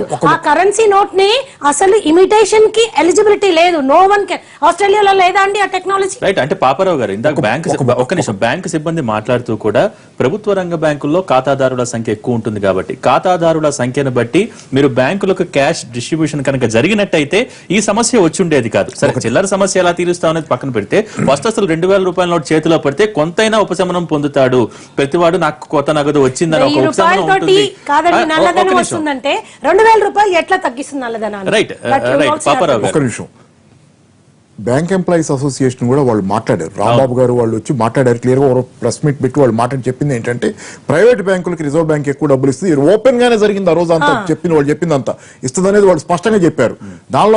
దానికి ఎందుకనేది కూడా వాళ్ళు రకరకాలైనటువంటి ఏం జరుగుతున్నాయో కూడా చెప్పారు వాళ్ళు స్పష్టంగా. పబ్లిక్ సెక్టర్ బ్యాంకుల పట్ల ఒక సవత్తల్లి ప్రేమ అనేది ఇక్కడ ఆర్బీఐ చూపించింది. లోకల్ ఆర్బీఐ అనేది వాళ్ళంతా చెప్పారు క్లియర్ గా. అవమానిస్తున్నారు బ్యాంకింగ్ మేనేజర్లు, పబ్లిక్ సెక్టర్ బ్యాంక్ మేనేజర్లు పోయి డబ్బులు తీసుకెళ్ళడానికి వెళ్తే అక్కడికి మమ్మల్ని అవమానిస్తున్నారని కూడా చెప్పారు. కాబట్టి ఇది స్పష్టంగా కనపడుతున్నది, వాస్తవం అది. కాబట్టి పెద్ద పెద్ద అకౌంట్ ఒక నిమిషం పబ్లిక్ సెక్టర్ బ్యాంకుల్లో అకౌంట్స్ ఉన్న వాళ్ళలో ఎక్కువ అకౌంట్స్ దానిలో ఉన్నాయి. సామాన్యులు మధ్యతరగతి ఎక్కువ అకౌంట్స్ పబ్లిక్ సెక్టర్ బ్యాంకుల్లో ఉన్నాయి. పెద్ద పెద్ద అకౌంట్స్ ధనవంతుల అకౌంట్స్ ప్రైవేట్ సెక్టర్ బ్యాంకుల్లో ఉన్నాయి. మీ మొత్తం ధోరణి ఏం చెప్తుందంటే you are for the poor, of the poor and ఇది కదా ఈ కథ. అందుకని దీనిలో డౌటే లేదు. కాకపోతే ఒక ప్రశ్న, నాకు ఇంత జరుగుతుంది కదా ఈ చర్చ, మనకి బ్లాక్ మనీ మేడం కూడా అన్నారు దేని గురించి అంటే ఏం బాగుంటుందని అడిగితే నేను బ్లాక్ మనీ రావటం పదే ఇదే గొడవ కదా, మనం అందరం ఇదే చూస్తున్నాం, దాని గురించి మాకు అభ్యంతరం లేదు, తీసుకురండి అని అక్కడ మాట్లాడుతున్నారని మనం కూడా దాన్ని రిపీట్ చేస్తున్నాం. కానీ ఒకటే ప్రశ్న, అది బ్లాక్ మనీ గురించి మనం ఎంత మాట్లాడుతున్నాం, నాకు కూడా అభ్యంతరం లేదు, బ్లాక్ మనీ పోవాలి. కానీ నేను ఒకటే అడుగుతున్నా, బ్లాక్ మనీ గురించి ఇంత మాట్లాడుతున్నాము మనం, విదేశాల నుంచి బ్లాక్ మనీ తెస్తానన్నారు బ్యాంక్ అకౌంట్లో, అది కూడా మాట్లాడుకుంటున్నాం పొద్దాక. కానీ నేను ఒక్కటే అడుగుతున్నా, బ్లాక్ మనీ ఎప్పుడో వచ్చేది, ఆకాశంలో మబ్బులు చూపించి ఇక్కడ చెబుతున్నాం కథలు.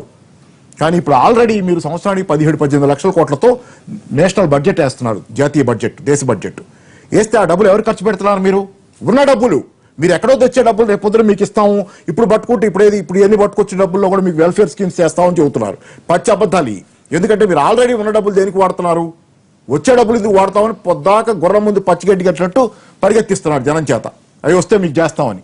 ఉన్న డబ్బులు మీరు దేనికి వాడుతున్నారు? 18 లక్షల కోట్లు వస్తే మీరు 6 లక్షల కోట్ల దాకా ఈ ప్రతి సంవత్సరం కార్పొరేట్లకి రాయితీలు ఇస్తున్నారు. రకరకాలుగా కార్పొరేట్ ట్యాక్స్ రకరకాల రాయితీలు ఇస్తా పోతున్నారు. జనానికి ఇచ్చే 2,20,000 కోట్ల రూపాయల సబ్సిడీల మీద, ఏది బియ్యం మీదో లేకపోతే ఇంకో ఎన్ఆర్ఈజీఎస్ మీద అన్ని సబ్సిడీలు కలిపి 2,20,000 కోట్లు. ఆ సబ్సిడీలు మాత్రం ప్రణబ్ ముఖర్జీ గారి చేత కూడా చెప్పించారు. ఆఖరికి పెద్ద మనిషి ఆయన చేత ఏం చెప్పించారు? బడ్జెట్ వేస్తా ప్రణబ్ ముఖర్జీ ఆర్థిక మంత్రిగా, నాకు నిద్రపట్టలేదు, ఆహారం ఎరువులు ఇంధనం మీద సబ్సిడీ తలుచుకుంటే నాకు నిద్రపట్టలేదు, ఇక కోత వేయాలని. ఎందుకంటే ప్రపంచ బ్యాంక్ ఆర్డర్లీ ఫిస్కల్ డెఫిసిట్ తగ్గించుకోండి.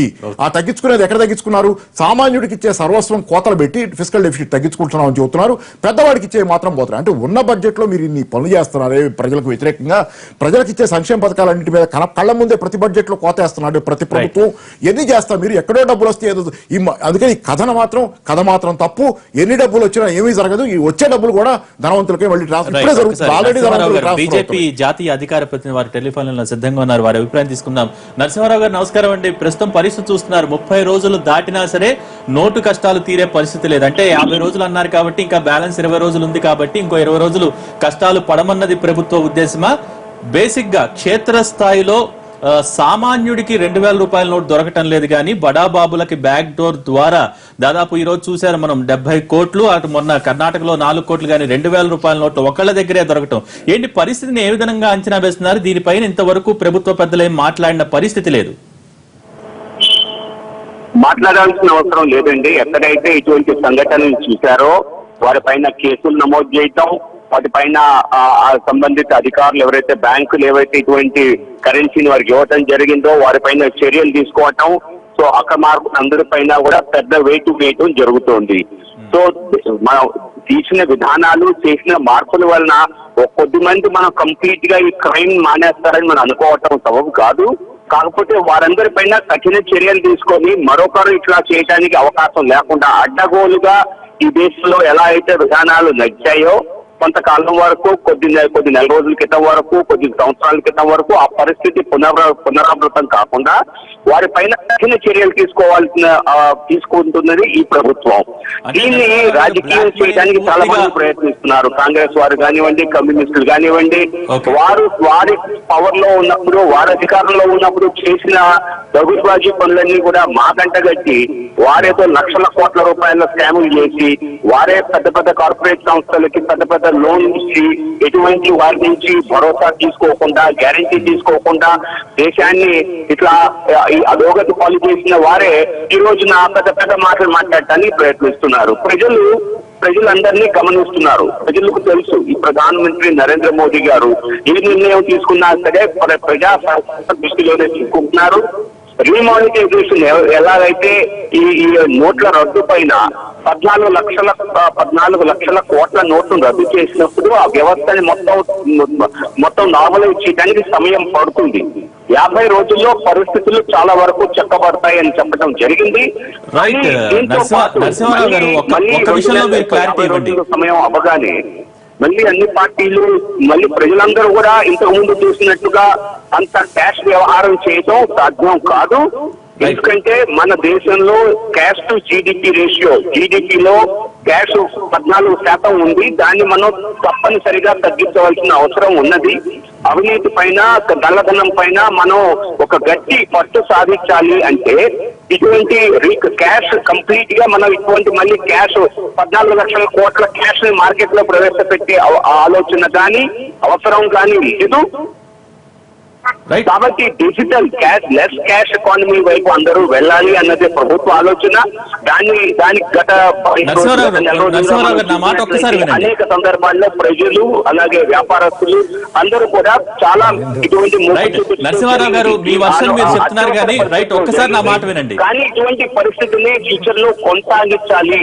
లెస్ క్యాష్ ఎకానమీ, మనం కంప్లీట్ గా క్యాష్ ని నోట్లని రద్దు చేయము, నోట్లని లేకుండా వ్యవహారం చేయటం కుదరదు.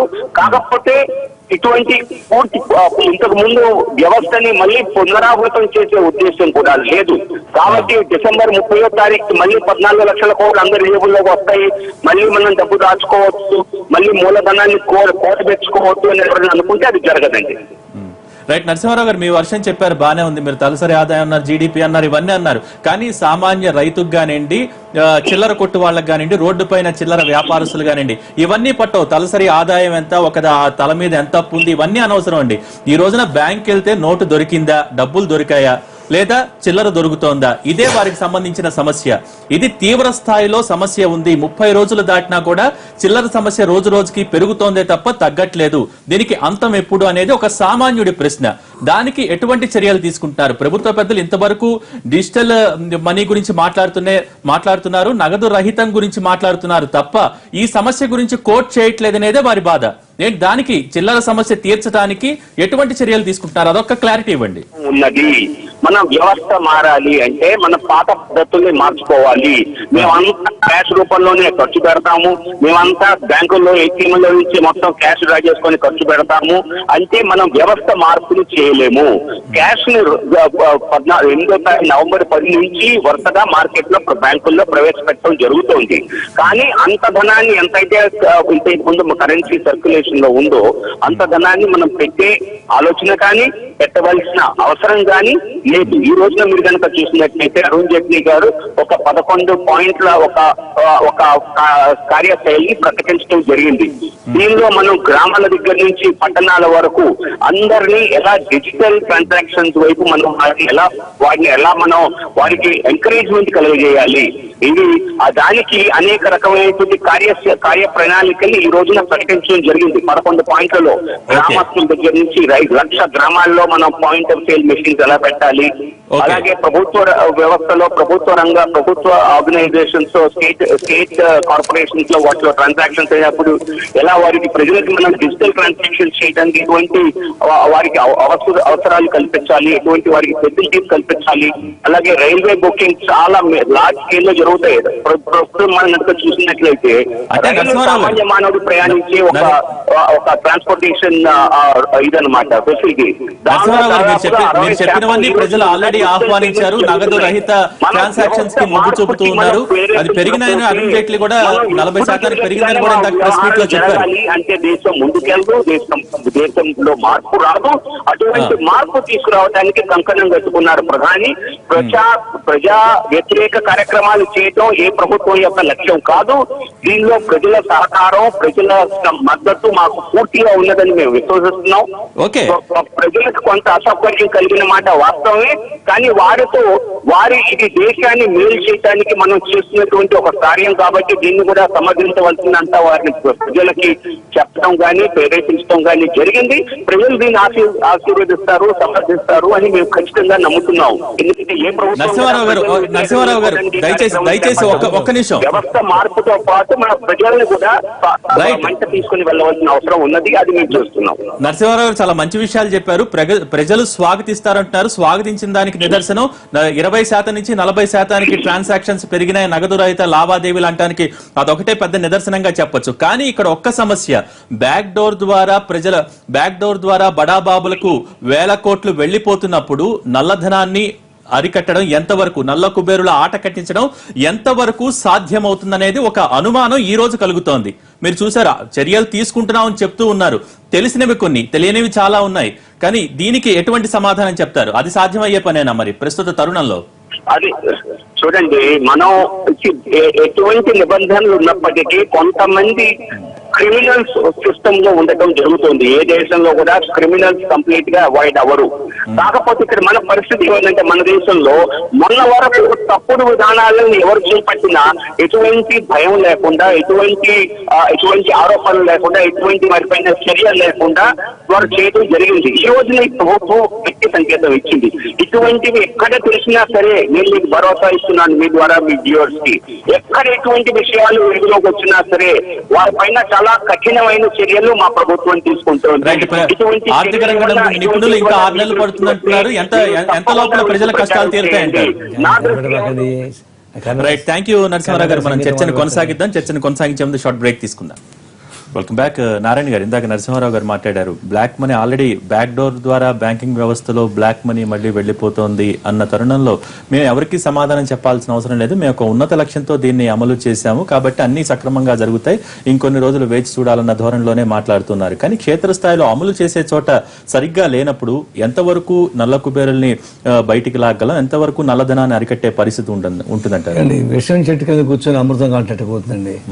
ఇష్యూని డైవర్ట్ చేస్తున్నారు. ఒకవేళ చెప్పాలంటే అసలు ఇష్యూ ఎక్కడి నుంచి వచ్చింది? ఇది ఇప్పుడు బ్యాంక్ మీద పడేస్తున్నారు. ఫస్ట్ చంద్రబాబు నాయుడు గారు చెప్పేశారు బ్యాంక్ వాళ్ళు తప్పు అని చెప్పేశారు. ఇప్పుడు ఏమంటున్నారు, బ్యాంక్ మేనేజర్ తప్పు, వాళ్ళు లంచం తీసుకుంటున్నారు. అంటే కష్టపడి పనిచేసే వాళ్ళకి నెప్పేస్తున్నారు. తప్పు ఎక్కడ జరిగింది? అసలు ఇష్యూ ఎందుకు వచ్చింది? ఇది భారతదేశంలో ప్రజలు ఫేస్ చేస్తున్న సమస్య ఏంటి, ప్రభుత్వం చేస్తున్నటువంటి నిర్వాహం ఏంటి, దాని నుంచి మొత్తం డైవర్ట్ చేసి పారేశారు. ఇప్పుడు ఫండమెంటల్గా ప్రైమ్ మినిస్టర్ తీసుకున్న డెసిషన్ రాంగ్ డెసిషన్ కాబట్టి ఇంప్లిమెంటేషన్ మాత్రం రాంగ్లో పోతున్నాయి. మనం ఏం చేస్తున్నాం, దీన్ని పట్టుకుంటున్నాం, వలస పిల్లలు పట్టుకుంటాం, ప్రయత్నిస్తున్నాం, ఫండమెంటల్గా పట్టుకోవడం లేదు. మరి ఇప్పుడు బ్లాక్ మనీ పట్టుకోదలుచుకుంటే నాకు మీరు కూడా చెప్పారు, ఈయన వచ్చిన తర్వాతనే, ప్రైమ్ మినిస్టర్ ఈయన వచ్చిన తర్వాతనే 4,80,000 కోట్ల రూపాయలు కార్పొరేట్ కంపెనీస్కి రాయితీలు ఇచ్చారు. అంతకుముందు మన్మోహన్ సింగ్ ఉన్నాడు, 4,20,000 కోట్లు ఇచ్చాడు, ఇచ్చాడు.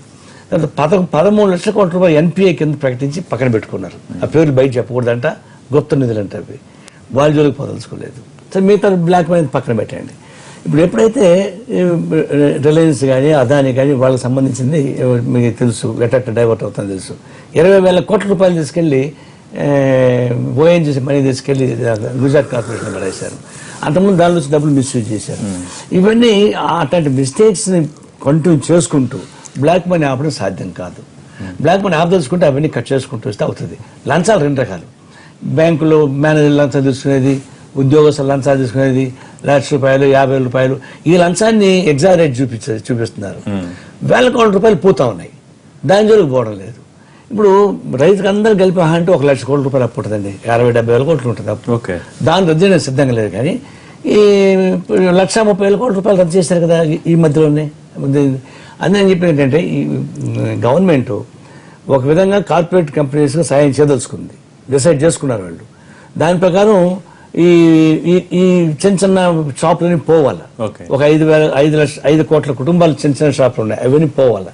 మాంస వ్యాపారం జరగాలి. ఈ వైపు నుంచి స్టార్ట్ చేశారు వాళ్ళు.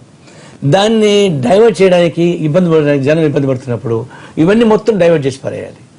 కాబట్టి అటాక్ ఎక్కడ చేశారు వాళ్ళు? ఇష్యూని డైవర్ట్ చేస్తారు. ఇప్పుడు నేను చెప్పిన చిన్న చిన్న లంచాలని అడ్డం పెట్టుకొని కార్పొరేట్ లంచాలని పక్కన పడేసి చిన్న చిన్న రాయితీలను పక్కన పడేసి ఇప్పుడు సోషల్ వెల్ఫేర్ మెంబర్స్ అన్నారు. ఏమన్నా మీరు చెప్పండి, ఇప్పుడు గ్రామీణ ఉపాధి పథకం ఎంత తగ్గించారు, తర్వాత చైల్డ్ వెల్ఫేర్ దానికి ఎంత తగ్గించారు, సోషల్ అట్మాస్ఫియర్ ఎంత తగ్గించారు, అదే కార్పొరేట్ కంపెనీకి ఎంత ఇచ్చారు. దీన్ని బట్టి హోల్సేల్ కరప్షన్ మీరు సపోర్ట్ చేస్తూ రీటైల్ కరప్షన్ ఎగ్జారేట్ చేస్తూ తప్పించుకోవాలని ప్రయత్నిస్తున్నారు. ఇది చాలా క్రిమినల్ మిస్టేక్. దీన్ని అడ్రస్ చేయకుండా ఎంతసేపు అయినా ఈ చిన్న చిన్న మాట్లాడుకుంటూ కూర్చున్నారు. ఇప్పుడు బ్లాక్ మనీ ఆపారా? ఇప్పుడు మళ్ళీ మీరు చెప్తారు కదా ₹100 కోట్ల పోతూనే ఉన్నాయి. కాబట్టి మీరు ఆపలేదు, మీ చేత కాదు. మీరు ఆపదలుచుకుంటే ఫండమెంటల్గా మీరు డెసిషన్ తీసుకోవాలి. అది తీసుకోవాలని శక్తి ఉందా? లేదు. పాపారావు గారు ఎంతవరకు ఏకీపిస్తారు నారాయణ గారు చెప్పింది? నారాయణ గారు చెప్పిన దానిలో ఎఫ్డిఐ ఇది ఫారిన్ డైరెక్ట్ ఇన్వెస్ట్మెంట్ రీటైల్ కూడా కనెక్టెడ్ ఉంది. అనార్గనైజ్డ్ సెక్టర్ ని మీరు డిస్కరేజ్ చేస్తున్నారు, దాన్ని నాశనం అయిపోయారు. ఆన్లైన్ పెట్టారు, క్రెడిట్ డెబిట్ కార్డులు పెడితే వీళ్ళు ఎవరు అనార్గనైజ్ సెక్టర్ లో 90% ఎంప్లాయ్మెంట్. గురుమూర్తి గారి ప్రకారమే, గురుమూర్తి గారి ప్రకారమే, ఆయన స్వదేశీ జాగరణ మంచి బీజేపీకి సంబంధించిన ఆయన పెద్ద సిద్ధాంతవేత్త. ఆయన ప్రకారమే ఈ దేశంలో 90% ఎంప్లాయ్మెంట్ ఉంది అనార్గనైజ్డ్ సెక్టర్లో. ఇన్ఫార్మల్ సెక్టర్లో 50% జీడీపీ అక్కడి నుంచి వస్తుంది. ఆ సెక్టర్లో ఇప్పుడు ఎంప్లాయ్మెంట్ తీవ్రంగా దెబ్బతినబోతుంది. ఆల్రెడీ పార్లమెంట్లో కూడా పాయింట్అవుట్ చేశారు, సీతారాం యేచూరి కూడా పాయింట్అవుట్ చేశారు, 4 లక్షల ఉద్యోగాలు పోయినాయి అని చెప్పారు. మరి దీన్ని ఆయన ఒక్కడే చెప్పాడా? కమ్యూనిస్టు కాదు, భారతీయ మజ్దూర్ సంఘ్ ఏదైతే భారతీయ జనతా పార్టీకి ఎఫిలియేటెడ్ యూనియనో వాళ్ళు కూడా చెప్పారు, వాళ్ళు కూడా ఉద్యోగాలు పోయినాయి అని చెప్పారు, నెంబర్ చెప్పలేదు. కానీ కాబట్టి స్పష్టంగా నేను చెబుతున్నా ఒకటి, ఈరోజు జరుగుతుంది ఏంటంటే ఇన్ఫార్మల్ సెక్టర్ సర్వనాశనం అవుతుంది. కన్స్ట్రక్షన్, జ్యువెలరీ ఒకటి కాదు, వ్యవసాయం చావు దెబ్బతింది అన్ని. ఇదంతా ఎందుకంటే ఎఫ్డిఐ రీటైల్ దేన్నైతే మేము తీవ్రంగా వ్యతిరేకిస్తున్నాం, మేము వ్యాపారుల పక్షపాతం అని చెప్పుకుంటున్నారు, అంటే పరోక్షంగా వ్యాపారులే వీళ్ళ బేస్ పునాది. కానీ ఆ బేస్ని కూడా వదులుకోవడానికి వీళ్ళు ఎఫ్డిఐకి తలొగ్గారు ఆ స్థాయిలో. అంటే బడా రీటైల్ సంస్థలకు పోర్టల్లో ఇప్పటికే వస్తాయి, చాలా రీటైల్ పెద్ద పెద్ద షాపులు ఉన్నాయి, వాటిలో జనాలు అలవాటు ప్రకారం భారతీయ సంస్కృతిలో వీధి మూల కిరాణా కొట్లో ఎంతో కొంత కొనుక్కుంటున్నారు, అక్కడ కొంత పోయినా. కాబట్టి ఆ వ్యాపారం పెరగట్లేదు, కాబట్టి దాన్ని పెంచాలంటే వీళ్ళకి దెబ్బ కొట్టాలి. ఈ 90% మంది మీద వేటు పడింది. రెండోది, ఇది ఒకటి ప్రయోజనం దీన్ని, ఈ మొత్తం నిర్ణయాల ప్రయోజనం క్యాష్లెస్ అనేది అంది. రెండోది ఏంటంటే ఫిస్కల్ డెఫిసిట్ తగ్గుద్ది గవర్నమెంట్కి. ఆదాయం వస్తుంది కదా, ఇప్పుడు ఫిస్కల్ డెఫిసిట్ తగ్గుద్ది. ఫిస్కల్ డెఫిసిట్ తగ్గితే ఏమవుద్ది? ఆదాయం వ్యయాల మధ్య తేడా తగ్గుద్ది. గవర్నమెంట్ ఆదాయం కంటే వ్యయం ఎక్కువ ఉంటే అది ఫిస్కల్ డెఫిసిట్ అంటారు, అది ఉంటే అది తగ్గుద్ది. తగ్గితే ఏమవుద్ది? ఇన్ఫ్లేషన్ తగ్గుద్దని. ఇన్ఫ్లేషన్ తగ్గితే షేర్ మార్కెట్లోకి వచ్చే పెట్టుబడులకి అది లాభదాయకం, కాబట్టి మన షేర్ మార్కెట్ పెరుగుద్ది. భారతదేశ చిదంబరం గారు ఉన్నప్పటి నుంచి ఇప్పటిదాకా వీళ్ళందరి ధోరణి ఒకటే, షేర్ మార్కెట్ చుట్టూనే భారతదేశ ఆర్థిక వ్యవస్థను తిప్పుతున్నారు వీళ్ళు. ప్రధానమైంది వీళ్ళ లక్ష్యం షేర్ మార్కెట్. ఆ షేర్ మార్కెట్ కోసం ఫిస్కల్ డెఫిసిట్ తగ్గించుకుంటే షేర్ మార్కెట్ పెరుగుద్ది, అక్కడ ఇన్వెస్ట్మెంట్స్ పెరుగుతాయి. ప్లస్ రెండో వైపు ఇంకోటి physical assets, gold, real estate అడ్డంగా ఉన్నాయి వీళ్ళకి. భారత సైకాలజీలో అది కూడా భాగం, మనుషుల సైకాలజీలో. వీళ్ళు ఏంటంటే ఫిజికల్ అసెట్స్ ఇష్టపడతారు, ఫైనాన్షియల్ అసెట్స్ ఇష్టపడరు. కాబట్టి రెండు ఫిజికల్ అసెట్స్ ఏంటి? రియల్ ఎస్టేట్, గోల్డ్ ఎక్కువ ఇష్టపడతారు, దాని మీద ఇన్వెస్ట్ చేస్తారు. కానీ మీరు చూడండి, నేనేం రియల్ ఎస్టేట్ ఫేవరెట్ నేను కాదు, నాకు అది కూడా ఇష్టం లేదు. కానీ చెబుతున్నా, మీరు ఎప్పుడైతే నవంబర్ 8న మీరు డిక్లేర్ చేశారో నోట్ల రద్దు, వెంటనే రియల్ ఎస్టేట్ వాల్యూస్ పడిపోయినాయి. రియల్ ఎస్టేట్ ఇప్పుడు డౌన్లో ఉంది, స్లంప్లో ఉంది, దానిలో చాలా క్రైసిస్ ఉంది ఈ రోజు. అది ఇప్పుడల్లా కోలుకునే పరిస్థితి లేదు. దాన్ని ఇంకా తగ్గుతే రేట్లని కొనేవాళ్ళు కూడా అయిపోయారు, అగ్రిమెంట్స్ కూడా అయిపోయినాయి. అంటే రియల్ ఎస్టేట్ క్రైసిస్ లో పడింది కాబట్టి దాని మీద ఇన్వెస్ట్మెంట్స్ వెళ్ళడానికి స్కోప్ పోయింది. రెండో పక్కన ఏమైంది? గోల్డ్. ఇదేదో బాగుంది, దీని మీద కూడా ఇప్పుడు గోల్డ్ మీదకి వెళ్ళి ఆ రోజు. దాంతో ఏమిటంటే వీళ్ళు టార్గెట్ గోల్డ్ మీదకి, ఒక్క నిమిషం ఒక మొక్కరండి, గోల్డ్ మీదకి వెళ్ళేసరికి వీళ్ళు గోల్డ్ మీదకి వెళ్తుండేసరికి వీళ్ళ టార్గెట్ ఫైనాన్షియల్ అసెట్స్ పంపాలి, వీళ్ళని ఫిజికల్ అసెట్స్ నుంచి అటు మార్చాలి. కాబట్టి గోల్డ్ మీదకి పోయేసరికి దాని మీద ఒకసారి ఇచ్చారు. 100 గ్రాముల కంటే ఎక్కువ ఉండదు మగాళ్ళకి, 250 గ్రాముల కంటే ఎక్కువ మామూలు పెళ్లిగాని ఆడపిల్లలకి, 500 గ్రాముల కంటే ఎక్కువ పెళ్ళైన వాళ్ళకైతే ఉండకూడదు. ఇవన్నీ తెచ్చి దాని మీద పెద్ద చర్చ పెట్టారు, దాంతో భయం వేసినట్టు కొంటానికి, గోల్డ్ కొంటానికి భయం వేసినట్టు. ఇప్పుడు ఏమవుద్ది, ఫైనాన్షియల్ అసెట్స్ లోకి పోతాయి ఈ లెక్కది, షేర్ మార్కెట్ బెన్స్టో. మీకు ఒక చిన్న ఉదాహరణ చెప్తాను, ప్రూఫే ఇది. యూపీఏ గవర్నమెంట్ ఉండగా చిదంబరం గారు కూడా పదే చెప్పేవాళ్ళు, మీరు గోల్డ్ మీద పెట్టడం వేస్ట్, అది డెడ్ ఇన్వెస్ట్మెంట్, తప్పు చేస్తున్నాం, మనం ఈక్విటీస్ లో పెట్టాలి, స్టాక్స్ లో పెట్టాలని చాలా సార్లు చెప్పాడు ఆయన వచ్చి. అదే కాదు, ఇంకోటి చెబుతున్నా ఇక్కడ, ఈ రోజు మీరు గోల్డ్ మీద ఇన్వెస్ట్మెంట్స్ ఇంతకంటే పెట్టకూడదు, 100, 250, 500 గ్రాములే ఉండాలి మీకు అని చెప్పిన వాళ్ళు ETF లో పెడితే, ఎక్స్చేంజ్ ట్రేడెడ్ ఫండ్స్ లో పెడితే, బాండ్స్ లో పెడితే దానికి లిమిట్ లేదు, గోల్డ్ కి దానికి లిమిట్ లేదు. అంటే మీరు వాట్ ఆర్ యూ ఎంకరేజింగ్? మీరు ఒక పక్క ఫిజికల్ గోల్డ్ డిస్కరేజ్ చేస్తా, ఫైనాన్షియల్ అసెట్స్ లో అంతర్జాతీయ ఫైనాన్స్ పెట్టుబడులు FIIలు ఎక్కడికి వచ్చి పెట్టుబడి పెడతాయో అక్కడ మీరు మీ వాళ్ళ చేత కొల్లగొట్టబట్టాలని మీరు అక్కడ ఫండమెంటల్ గా ఎన్ని సమస్యలు, ఎన్ని లోపాలు మీరు చెప్పినా కూడా ఇంకో 4 రోజులు ఆగండి, అన్ని సర్దుకుంటారు సమాధానమే ప్రభుత్వం అందరూ సర్దుకుంటారు. జరగబోయేది తెలుసండి. ఇప్పుడు రిలయన్స్ వాళ్ళు జియో పెట్టారు, 1,30,000 టోటల్ కావాలి ఆయనకి, 1,30,000 కోట్లు పెట్టుబడి కావాలి. ఆ డబ్బులు బ్యాంకులో డబ్బులు లేవు. ఇప్పుడు ఈ డబ్బులంతా తీసుకొచ్చి చారేసి వాళ్ళకందరికి ఇవ్వబోతున్నారు డబ్బులు, అది జరగబోయేది. రైట్. సాధారణ నోటు కష్టాల గురించి మనం మాట్లాడుకుంటే రేణుక్ గారు, ఒకటి నగదు రహిత లావాదేవీలను ఇంకా పెంచండి అని చెప్తూ ఉన్నారు, credit card, debit card swipe చేయమని చెప్తూ ఉన్నారు. కానీ సాధారణంగా క్షేత్రస్థాయిలో ఏదైనా కిరాణా షాప్కి వెళ్తే కొత్త స్వైపింగ్ మిషన్ అయితే ప్రభుత్వం అందించింది. రైట్, 200 కాదు, మీరు మినిమం 500 చేయాలి అంటున్నారు. ఇది ఒక మధ్యతరగతి కుటుంబీకులు కొంచెం ఇబ్బంది జరుగుతున్న మాట వాస్తవం. ఇంకా నోటు కష్టాలు రెట్టింపయ్యే విషయం ఏంటంటే బ్యాంకుల్లో ఇతరత్రా సేవల్లో జాప్యం కూడా, అంటే చెక్ బుక్లు ఇష్యూ చేయడం కానివ్వండి, నెట్ బ్యాంకింగ్ ఇచ్చే విషయంలో కానివ్వండి, వీటన్నిటిలో జరుగుతున్న జాప్యం కూడా ప్రజలకి ప్రస్తుతం ఉన్న తరుణంలో ఈ నోటు కష్టాలని, ట్రాన్సాక్షన్ కష్టాలని మరింత పెంచుతున్నాయన్న అభిప్రాయం చాలా స్పష్టంగా కనిపిస్తోంది. ఏమంటారు, వీటన్నిటి మీద ప్రభుత్వం అడ్రస్ చేయాల్సిన అవసరం లేదంటారా? ఇందాక నరసింహారావు గారు అన్నారు అడ్రస్ చేయాల్సిన అవసరం లేదు, అంతా సర్దుకుంటుంది 4 రోజుల్లో అని. అదే వర్షన్ ప్రభుత్వం దగ్గర ఉండాలంటారా, ఇంకేమన్నా మాట్లాడాల్సిన అవసరం? డెఫినెట్ గా గవర్నమెంట్స్ ఆర్ రెస్పాన్సిబుల్. ఎందుకంటే ఈ యొక్క మొత్తం డెసిషన్ తీసుకున్న తర్వాత ఏ ప్రభుత్వమైనా వాళ్ళ యొక్క లక్ష్యం ఏంటి, ప్రజలకు డిస్కంఫర్ట్ ఎక్కువ కాలం ఉండకూడదు. వాళ్ళ సహనాన్ని మనం పరీక్షించి ఏదో మనం మార్పు తెస్తామనుకుంటే అది ఉద్యమం తర్వాత తిరుగుబాటు కింద అవుతుంది. చిన్న బెంగాల్లో అది చూసాము మనం, చిన్న ఇన్వెస్ట్మెంట్స్ దగ్గర ఎలా ప్రజల నుంచి తిరుగుబాటు వచ్చాయన్నటువంటిది మనకు ఉన్నాయి మన భారతదేశంలో. మనం ఉల్లి ధర అప్పుడు కూడా చూసాము, ఉల్లిపాయ పెరిగినప్పుడే ప్రభుత్వాన్ని కూల్చినటువంటి సంఘటనలు. కాబట్టి ఇవాళ మనం డెఫినెట్ గా గవర్నమెంట్ రెస్పాన్సిబిలిటీ తీసుకోవాలి. అందుకోసం ఇది నేను ఫస్ట్ నుంచి ఏమన్నా ల్యాక్ ఆఫ్ ప్రిపేర్డ్నెస్ అనేది నేను పదే చెప్తున్నాను. ఏదైతే ఒక యుద్ధానికి వెళ్దాం అని అనుకున్నప్పుడు అవి వెళ్తున్నప్పుడు ఆయుధాలన్నీ ఉండాలి కదా, మొత్తం సైన్యం ఉండాలి, ఆయుధాలు ఉండాలి, వ్యూహం ఉండాలి, దాన్ని సరైన పొజిషన్స్ లో పెట్టుకోవాలి. అన్ని అదేమీ లేకుండా మనం స్ట్రైట్ అవే మనం ఏదో సర్జికల్ స్ట్రైక్స్ చేస్తామని అంటే అది మిస్ఫైర్ అయ్యేటువంటి ప్రమాదం ఉంది. అది ఇప్పుడు జరిగిందా లేదా అనేటువంటిది ఒక నెల తర్వాత తెలుస్తుంది. మిత్రపక్షం బీజేపీకి ఉన్నట్టు కనిపిస్తోందా? ఇందాక నరసింహారావు గారు మాట్లాడిన ధోరణి చూస్తుంటే జవాబుదారీన తన ప్రస్తుతానికి అక్కర్లేదు, ప్రజలు ఆహ్వానించారు కాబట్టి అంతా మంచి జరుగుతుందన్న ధోరణిలో మాట్లాడుతూ ఉన్నారు. కానీ దీనికి అడ్రస్ చేయాల్సిన అవసరం ఎంతవరకు ఇమీడియట్ గా చేయాల్సిన అవసరం ఉందంటారు? డెఫినెట్ గా ఉంది. ఇప్పుడు అందుకోసమే ఇవాళ అరుణ్ జైట్లీ కూడా కొంత ఇన్సెంటివ్స్ ప్రకటించారు. ఎందుకు, మనం ఇప్పుడు ఏదైనా వేడి ఉన్నప్పుడే ఇనుమైన వంగుతుంది అని చెప్పి ఇప్పుడు ఈ యొక్క డిస్కంఫర్ట్ ఇట్లాంటప్పుడే ఒక మార్పు తేవాలనుకుంటున్నారు. అది ఏంటి, క్యాష్లెస్ ఎకానమీ అంటే కంప్లీట్ గా మనం ఏదో 100% డిజిటల్ సైడ్ వెళ్ళలేము. అది ఏది డెవలప్డ్ కంట్రీస్ లోనూ అవ్వలేదు, చిన్న దేశాల్లోనూ అవ్వలేదు. అలాంటిది మన దగ్గర ఇంత డెమోక్రటిక్ పెద్ద కంట్రీలో అది ఇమీడియట్ గా అవుతుంది అని చెప్పి ఎవరు భావించట్లేదు. అయితే ఇప్పుడు ఉన్నటువంటి ఏదైతే 2% అంటున్నారు, అదొక 10%, 20% అది ఓవర్ ఏ పీరియడ్ ఆఫ్ వెళ్ళవలసినటువంటి అదొక ప్రక్రియ. It is only beginning. మనం ఆ ప్రక్రియలో మొదటి 2-3 స్టెప్పుల్లోనే మనం ఉన్నాం. నరేంద్ర మోడీ గారే అన్నారు దీనికి ఇంకా 15 స్టెప్స్ ఉన్నాయి. ఇది మొట్టమొదటి VDS అయింది, తర్వాత డిమానిటైజేషన్ చేస్తున్నాం, తర్వాత కొంత మనము మిగతా నెక్స్ట్ బినామీ యాక్ట్ తీసుకొస్తామంటున్నారు. ఆ తర్వాత ఏంటనేది step by step it is a process. అయితే ఈ ప్రాసెస్ లో ఏమంటే మనము ఏదైతే ఇప్పుడు ఇమీడియట్ గా చంద్రబాబు నాయుడు గారు చేసింది ఏమంటే, మీకు కంపారిటివ్లీ ఒక రిఫార్మ్స్ ని ఎప్పుడైతే అందిపుచ్చుకోవాలనుకుంటున్నామో, ఇప్పుడు పెద్దగా కొన్ని చెప్పారు, ఆర్థికంగా విశ్లేషణ చేశారు. అల్టిమేట్ గా ఏంటి, మనం ప్రపంచ ఆర్థిక వ్యవస్థలతో మనం పోటీ పడాలి. ఎందుకంటే part of the world economy కాబట్టి. మనం ఏమంటున్నాం, ఒకవైపు చైనాకి వెళ్తే 4% ఇంట్రెస్ట్ రేట్స్, జపాన్ లో ఇప్పుడు చెప్తున్నారు నెగిటివ్ ఇంట్రెస్ట్ రేట్స్ ఉన్నాయని. అంటే మనం ఒకవైపు ఏమో భారతదేశం ఇది మార్కెట్ బేస్డ్ కంట్రీ, ఇక్కడ మనం ఎకానమీ పెరగాలి, ఇక్కడ ఇండస్ట్రియలైజేషన్ రావాలి, ఎప్పుడైతే ఎంప్లాయ్మెంట్ రావాలి, ఇవన్నీ కోరుకున్నప్పుడు ఎట్లా వస్తుంది, ఇక్కడ మనకి కాస్ట్ ఆఫ్ ఫండ్స్ చాలా ఎక్కువ. ఎందుకు ఒక ప్రోడక్ట్ ఇవాళ చైనీస్ ప్రోడక్ట్ మన దగ్గర 100 రూపాయలు అయితే 10 రూపాయలకి వచ్చేస్తున్నాయి చైనీస్ ప్రోడక్ట్స్. ఎందుకు వస్తుంది, వాళ్ళకి లేబర్ కాస్ట్ తక్కువ, వాళ్ళకు కాస్ట్ ఆఫ్ ఫండ్స్ తక్కువ. కాబట్టి ఈవేళ మనకు ఈవేళ ఈ డబ్బు అంతా బ్యాంక్స్ కి రావటం మూలంగా లెండింగ్ మాత్రం కంఫర్ట్ వస్తుంది అందరికి. లెండింగ్ కాస్ట్ తగ్గుతుంది, కాబట్టి మనము ప్రపంచ దేశాలతో పోటీ పడగలుగుతామని ఇవన్నీ ఆశాభావం. నాకున్నటువంటి వెరీ లిటిల్ ఎకనామిక్ నాలెడ్జ్ ఇది.